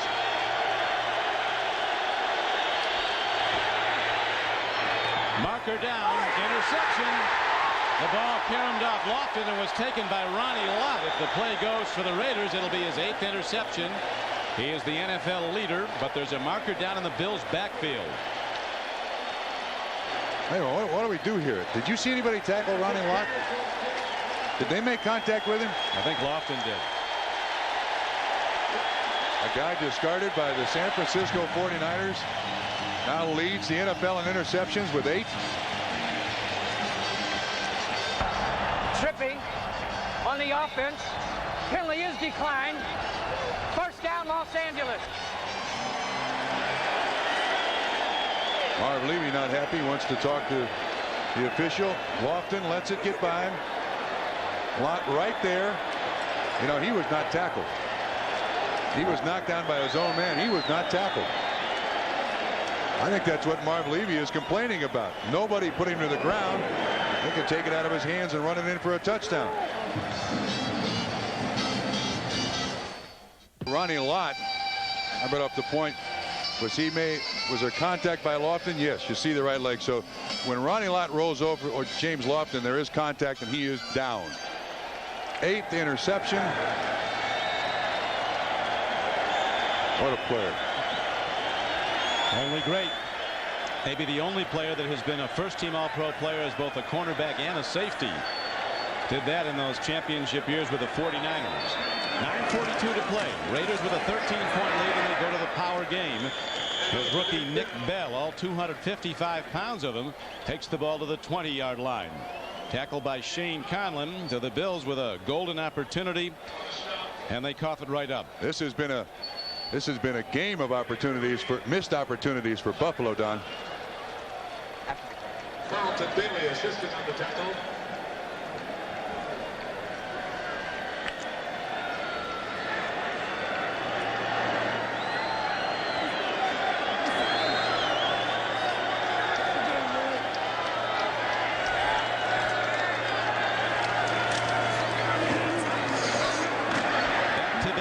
Second down and 7. He gets out to the 25-yard line. Tonight, primetime begins with Erie, Indiana. Night Court's John Larroquette stars in one special victory.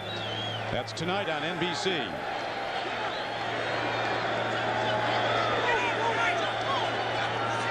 Third and short. Schrader goes to the big guy. And Nick Bell gets to the 31-yard line. I don't think he got it. It doesn't look like it. He'll be about a yard short. Bills are sending their return unit out. If you're the Bills now, you certainly got to be thinking about blocking the punt.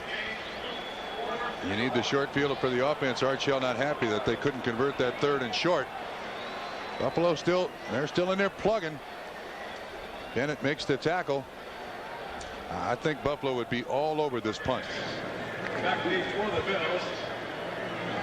They want to be very careful not to jump offside. It would give the Raiders a first down. Punt downfield by Gossett. Here comes Clifford Hicks. He's had a big day.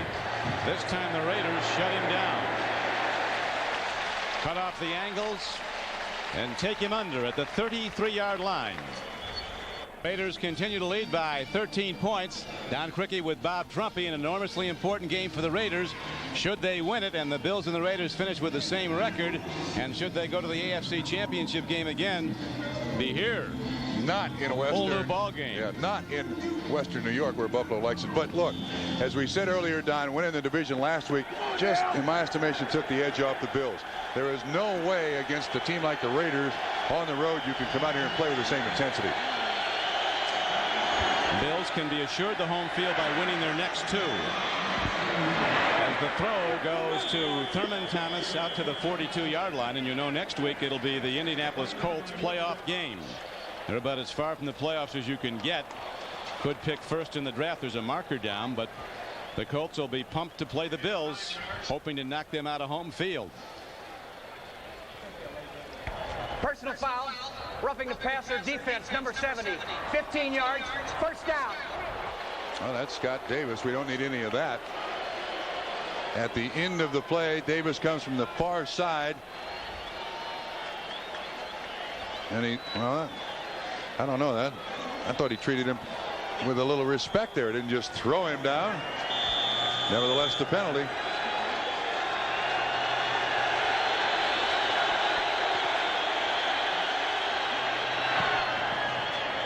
Lofton on a first down catch is ahead for almost 10 yards. And he gets out of bounds to stop the clock with 6:55 to play. Now, Don, you were mentioning earlier how dark it is. They must have heard you. They turned the lights on. Lights are on, and the Raiders are running up the score earlier. They hold to a 27-14 lead as the Bills look for the deep throw. Here's Kelly with receivers releasing deep. Long ball. Not close. Lofton turned out, and Kelly threw a fly.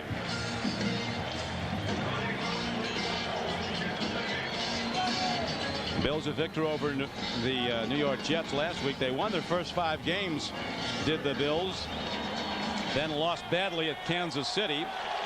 Marty Schottenheimer told us the one thing he found in watching the Bills offense and charting it, of the 160 passes Kelly threw prior to that game, only 20 of them were over 12 yards in length. He said the no huddle is a short pass offense.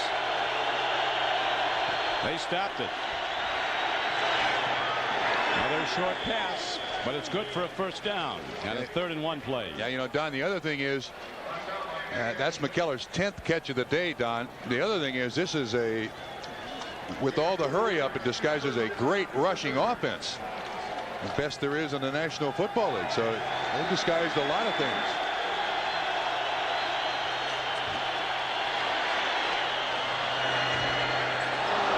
Kelly not even in the general vicinity of his receiver. Well, I'll tell you what, Andre Reed. On the same page here, these receivers and Kelly. Andre Reed was wide open at the bottom of the of the field. Lofton's Near side of the field. outs, and this guy's throwing flies. Yeah. Kelly went to the other side.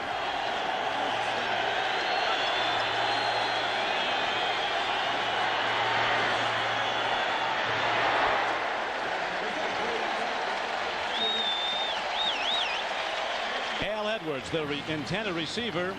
Gary Lewis was with him, and again Kelly comes in high. So he's not lacking arm strength. In fact, he might have too much of it. Edwards makes an honest attempt, but that was a deep pattern. That was a very deep pattern. Good pass protection. It's just not there. The edge is just not there, Don. Kelly now 25 completions, 39 throws for 215 yards. Here's an open man. And the play is made at the 12-yard line.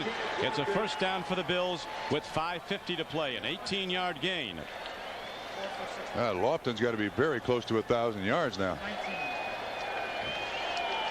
for the season. This is the #1 offense in the NFL, down by 13. With that much time, they're not gone. Oh, dropped by Edwards. It'll be second down and 10 at the 12-yard line of the Raiders. Well, the Bills have come so close in a lot of instances today. There have been some receivers missed and missed badly, but look how close this one is. If he catches this ball, he scores. Not one of Jim Kelly's best performances this year. But not over yet. Kelly with a throw, and Andre Reed is down to the 2-yard line. He looks to be just short of a first down. Terry McDaniel on the coverage. Nice pick run by Buffalo. Reed slow getting up. Watch what happens. Watch the pick. See 46 on the inside. Torin Dorn picked off by the inside receiver, and the trainers are coming out to see what's wrong with Andre Reed. He looks all right. But now they'll send in a whole array of offensive players, with 3rd down and 2 coming up for the first down, 3rd down and 4 for the touchdown. They got the big people in there, Don. Garner's the up back.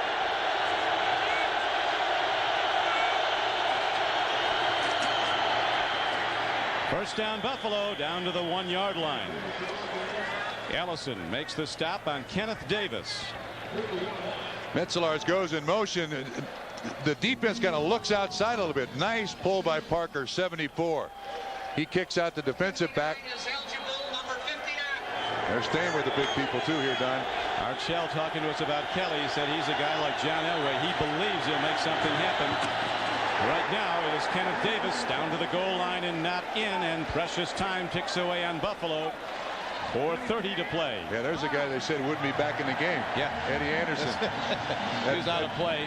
That pulled hamstring is all right, I guess, in the end zone. Davis goes up. Anderson hits him. It looks like he's got that ball in the painted part of the end zone. Let's see if we can pick this out again. He falls down on top of Winston Moss, 99, but touchdown. With 4:06 to play, the Bills move back into the ball game, down 27-20 with the all-important extra point coming up. Should they be able to stop the Raiders and take it over, they could conceivably win with a touchdown and an extra point.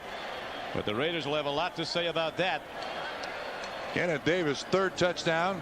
Gardner does a good job of getting a shove in there. He's obviously broken the plane. Well, for all the miscues that the Buffalo Bills have had today, well, they got 4:06 to go, and they're still right in it.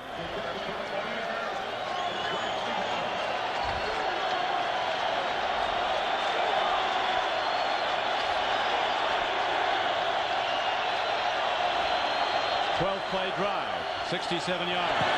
Oh, he missed it. He missed it. He might not be kicking next week. He might not be on the plane going back to Buffalo. Parker goes over to him, 74.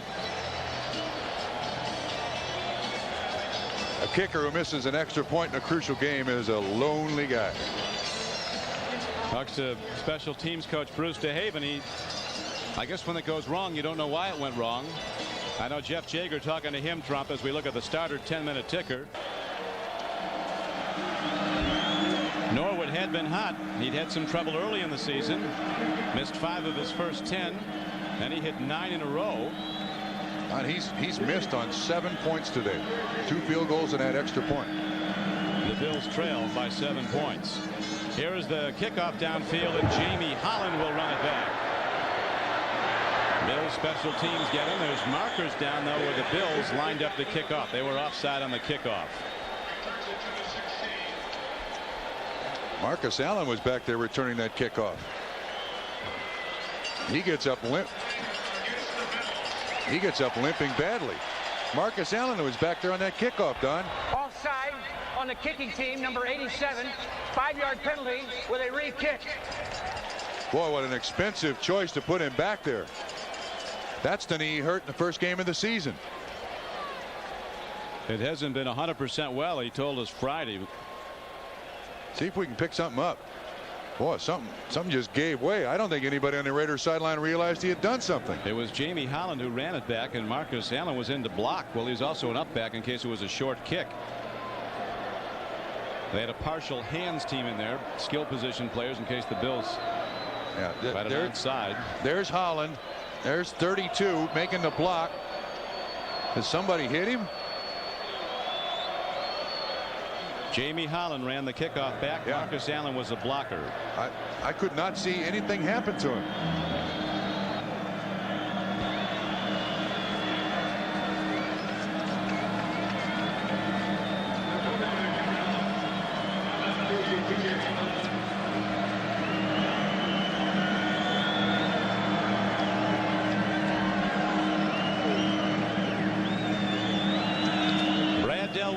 Ready to kick off for the Bills. Boy, puts a charge into that. That'll be tough to handle. They do, though. Napoleon McCallum from the Naval Academy breaks it out to the 34-yard line.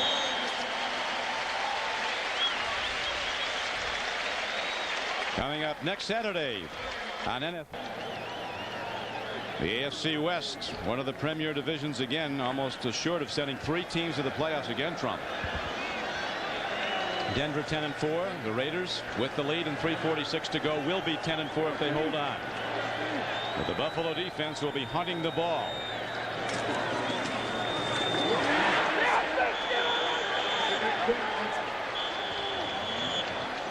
Cornelius Bennett.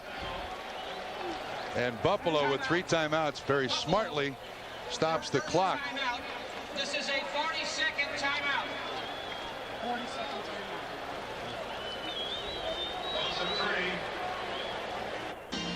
Marv Levy and his AFC champion Buffalo Bills up against it. They've beaten the Raiders the last 3 times they've played.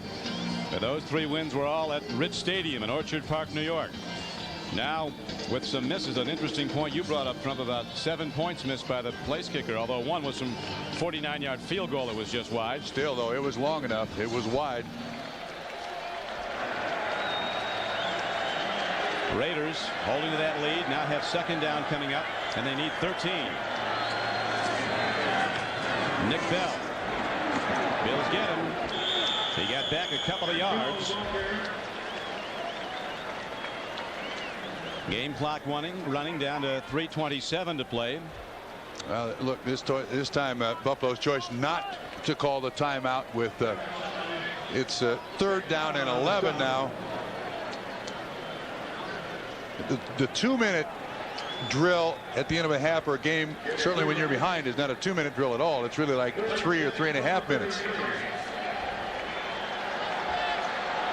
Raiders have gone to a power game today. Our NBC statistician Ross Schneiderman pointing out Raiders have run the ball 42 times, have passed it just 19. Those were the kind of numbers they had last year. And look at this play.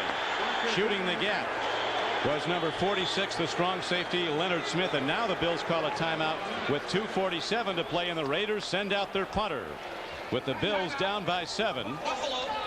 Looks like it's going down. Walt Corey and his defense have stood tall on the most important series of downs, stopping the Raiders on 3 straight. And now the Raiders send in their outstanding punter, Jeff Gossett. Al Davis, he knows. We've seen so many, as Al puts it. They're all close in this league. Or so it seems. Here's a punt downfield to Clifford Hicks. A lot of room to run it back. When you dance, you're gone. That much room, he could have gotten more just sprinting straight ahead. Well, but with the punt rush, Don, there's not a lot of guys back there to block for you. So he didn't do a bad job. Next Sunday, NBC Sports presents more exciting NFL action beginning at 12:30 Eastern time. With down now. Looks like A.J. Jimerson, backup linebacker. Offensively, to be in this spot is remarkable. First half, they had more return yardage than they did offensive yardage. Here's what it's all about, though. Why the Bills pay Jim Kelly millions, and he's well worth it. A throw and a catch, and the drive could be on as he goes to Thurman Thomas. First down, Buffalo out to the 48-yard line. Game clock down to 2:26 to play. Bills down by 7.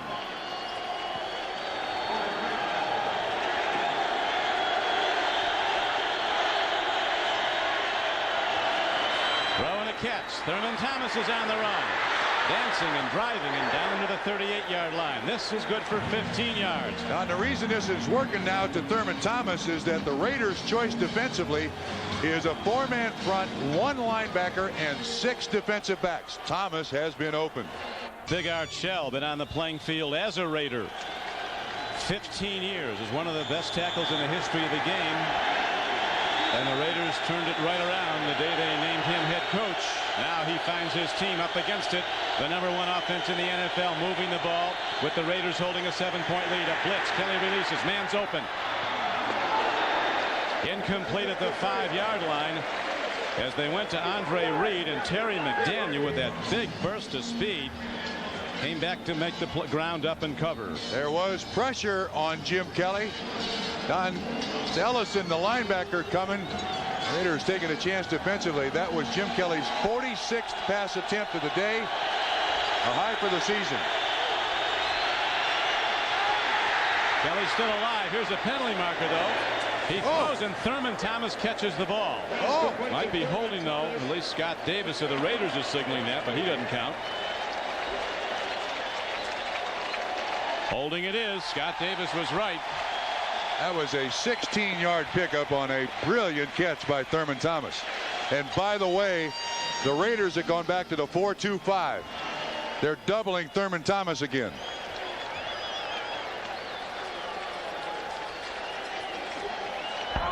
Holding.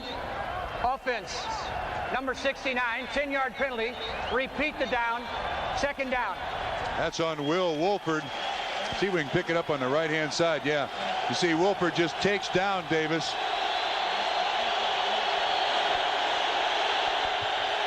Second down, but it's now forever. 2nd and 20, or so it would seem forever. Kelly gets time, lets her go long. James Lofton can't get to the ball. As Kelly, with a flick of the wrist, sends it 65 yards downfield. He also, you saw him raise his hand. He's taking himself out of the game. There was nobody to go to here. This is 2-down area, so Jim Kelly makes sure that it's not intercepted, takes a chance with James Lofton. And look at here, the Bills offense is ready at the line of scrimmage. Steve Tasker comes in. You know he's going to be single covered. Kelly's taking a look at him. 3rd down. They need 20.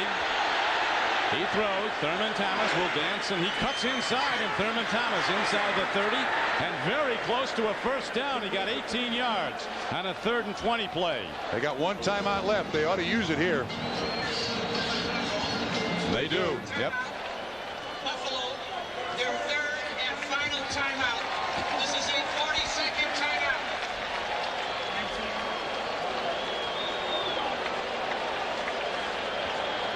63-year-old Marv Levy. You age fast in these. Pressure will be on the Bills. The Bills, if they lose, will still have a 1-game lead in that all-important competition for the home field. Bill Polian, their general manager, feels that the teams that could give the Bills the most trouble in Buffalo are definitely Kansas City, a team that can play and comes from cold weather that time of year, and also the Raiders. Polian said the Raiders are cold proof because they can run the ball so well. Well, that may be true, but with Marcus Allen limping on the sidelines. I don't like that as you look at the where the AFC sits right now. They got Denver is up there, but the Raiders have all tiebreakers against the Denver Broncos. So at 10-4, the Raiders would be the division champion and Denver would be the wild card. 4th and 2 feet. 4th down, and if the Bills don't convert here, it's over. They convert. Not done is the great Andre Reed inside the 10 and out of bounds at the 8-yard line. Wow. Fabulous. 20 yards. They would have settled for a 1.5 yards. Andre Reed turns it into a monster play. 36 McDaniel is the man in coverage. He and Lott knock each other off the tackle. He picks up the first down and he gets out of bounds. Andre Reed's 7th catch. Now the Bills have it 1st and goal. Down by 7. 1:08 to play. A throw and the ball is separated from McKellar by that master separator, Ronnie Lott. The tiebreaker.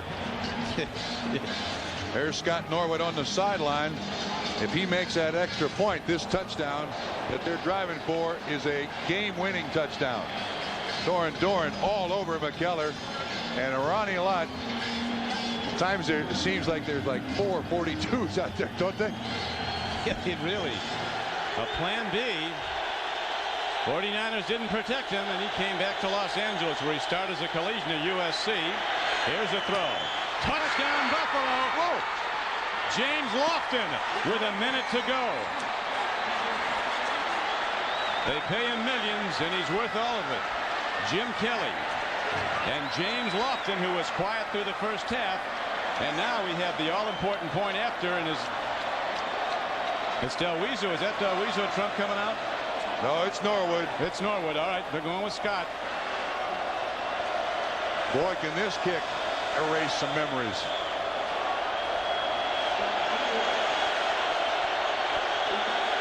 This would be for the game winner had he made his last extra point try. This crowd's not giving him any help. Oh, he just made it. A minute to go, and it's 27 all. And we could be playing football for some time to come, just like we like it. Let's hope it does not come down to a kick. You see Lofton on the outside. 48 Washington in coverage. Lofton does not give up. Ball perfectly thrown by Jim Kelly.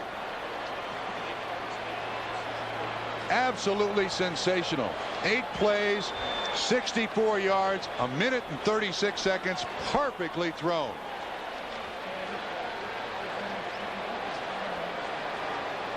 Boy, this team has got some drama in it, doesn't it? They don't give up. And looking back on this game, score tied. If it does go into overtime or they win, they've played poorly. Oh yeah. And at some point, the Raiders have to say, "Look, this is a better team than we are." And that extra point was good by maybe less than a foot. I mean, that was almost wide left. Yeah, inflated to 13 pounds as opposed to 14 pounds as opposed to 13. It hits the upright and bounces out. Then there'd be something drive-by on the Buffalo Bills bench. Now they're ready to kick it off are the Buffalo Bills. Brad Del Weezo ready to hit it downfield as Jamie Holland and Napoleon McCallum go back. A strained knee. We don't know how much longer that will keep Marcus Allen out, but he doesn't appear ready to play again today. You remember he was in on the last kickoff return to block. Del Weezo booms the ball downfield. And here comes Jamie Holland. A burner from Ohio State, but the Bills with good special teams play led by the Pro Bowler Tasker, who made the tackle. Stopped the Raiders inside their 25, and now they'll be pitching, trying to get in Jeff Jager range, and there isn't a better kicker in the AFC right now. You think so? Well, I'm not so sure. I'd throw this ball. Well, I tell you, if you flip a coin, you go with a tie, and the Buffalo gets the ball. They've scored their last 2 possessions. Could be lights out. You've got to try to get in field goal range. 55 seconds. I don't know. This is a tough choice. Bills with no timeouts if they should somehow get it back in an interception. Schrader has 3 wide receivers in the game. Bills go to the run. Nick Bell doesn't get much as he's hit hard at the 25-yard line, and 85,000 people boo the play call. But apparently, Trump, the Raiders are going to. I think Archella's correct. I mean, take your chance. That they have a system in the first quarter. They ran the ball very well against this Buffalo defense. You take one shot at it at the end of the game. Now they go long. It could be a pick. Intercepted by Clifford Hicks. He's back inside the 50. Still on his feet. He beats one man. Clifford Hicks is inside the 30. 18 seconds to play. He is inside the 15-yard line. And Buffalo has the ball at the Raider 13-yard line with 15 seconds to play. Nate Odoms is the man who made the pick. 37. Hicks is 27. He was back with him. But it's Nate Odoms who makes the play. And this Buffalo team has got 9 lives. Goodness. That's just the 3rd pass attempt that Schrader has made in the second half. It's picked off. And they got a kick right now. They can't afford to do anything with no timeouts. Well, Del Weezo is on the field here to kick. No, I think it's Norwood again. It's Norwood. Is it? Yeah. Oh, my goodness. The Bills cannot risk. It is. Bills cannot risk running a play because they have no timeouts. We still could go to overtime with Norwood kicking. You know, all the kicks today that he's missed, except for the extra point, have been on the right hash. This one is on the left hash. And the last extra point which he made was just inside on the left side. He's 0 for 2 and a missed extra point. This is a 30-yard attempt. And man, have the Raiders allowed the Buffalo Bills back in this game. Schrader's only interception could produce the game winner. This is the kind of effort that propels a team to the Super Bowl if they can win when they played poorly. Coach Marv Levy, who is schooled in special teams play, he was part of a Super Bowl coaching staff with George Allen at Washington when they went to the Super Bowl in '72 to be beaten by the Dolphins 14-7. He was the special teams coach then. Frank Reich is the holder, and a good one. The Raiders have blocked some kicks, Don. Yes, they have. Scott Davis has been the man who's been best at it. Field goal attempt. They would give the Bills the lead with now the penalty markers down. Side judge runs in, or the head linesman.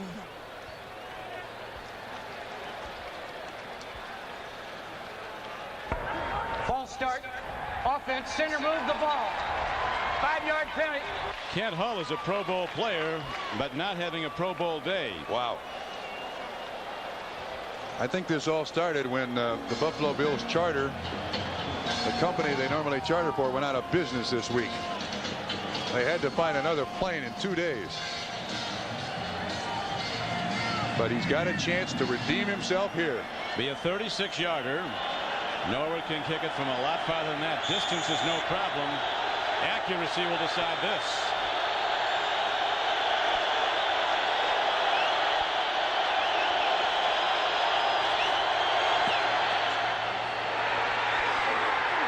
No good. Norwood misses again. That's 10 points he's missed.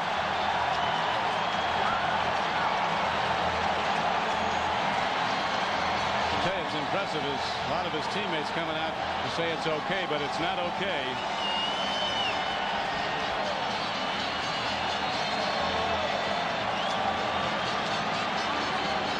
It's wide right again.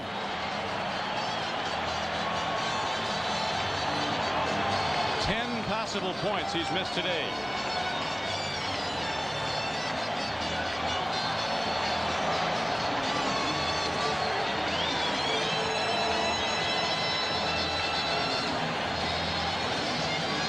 So the Raiders have renewed hope with 11 seconds to go. It is almost definite we're going to overtime. Scott Norwood as perplexed as anybody in the ball yard, trying to figure out why. His worst day as a professional, but the Bills are still in it. We welcome those of you who've been watching the Jets and the Lions. This is Don CRIQUI with Bob Trumpy. The Bills, after an interception by Nate Odoms, have just missed a field goal try from 36 yards out that would have given them the victory. The Lions a victor over the Jets today. And now Art Shell brings his team over as they'll regroup and get set for the coin toss as we're going to overtime. The game tied 27-all.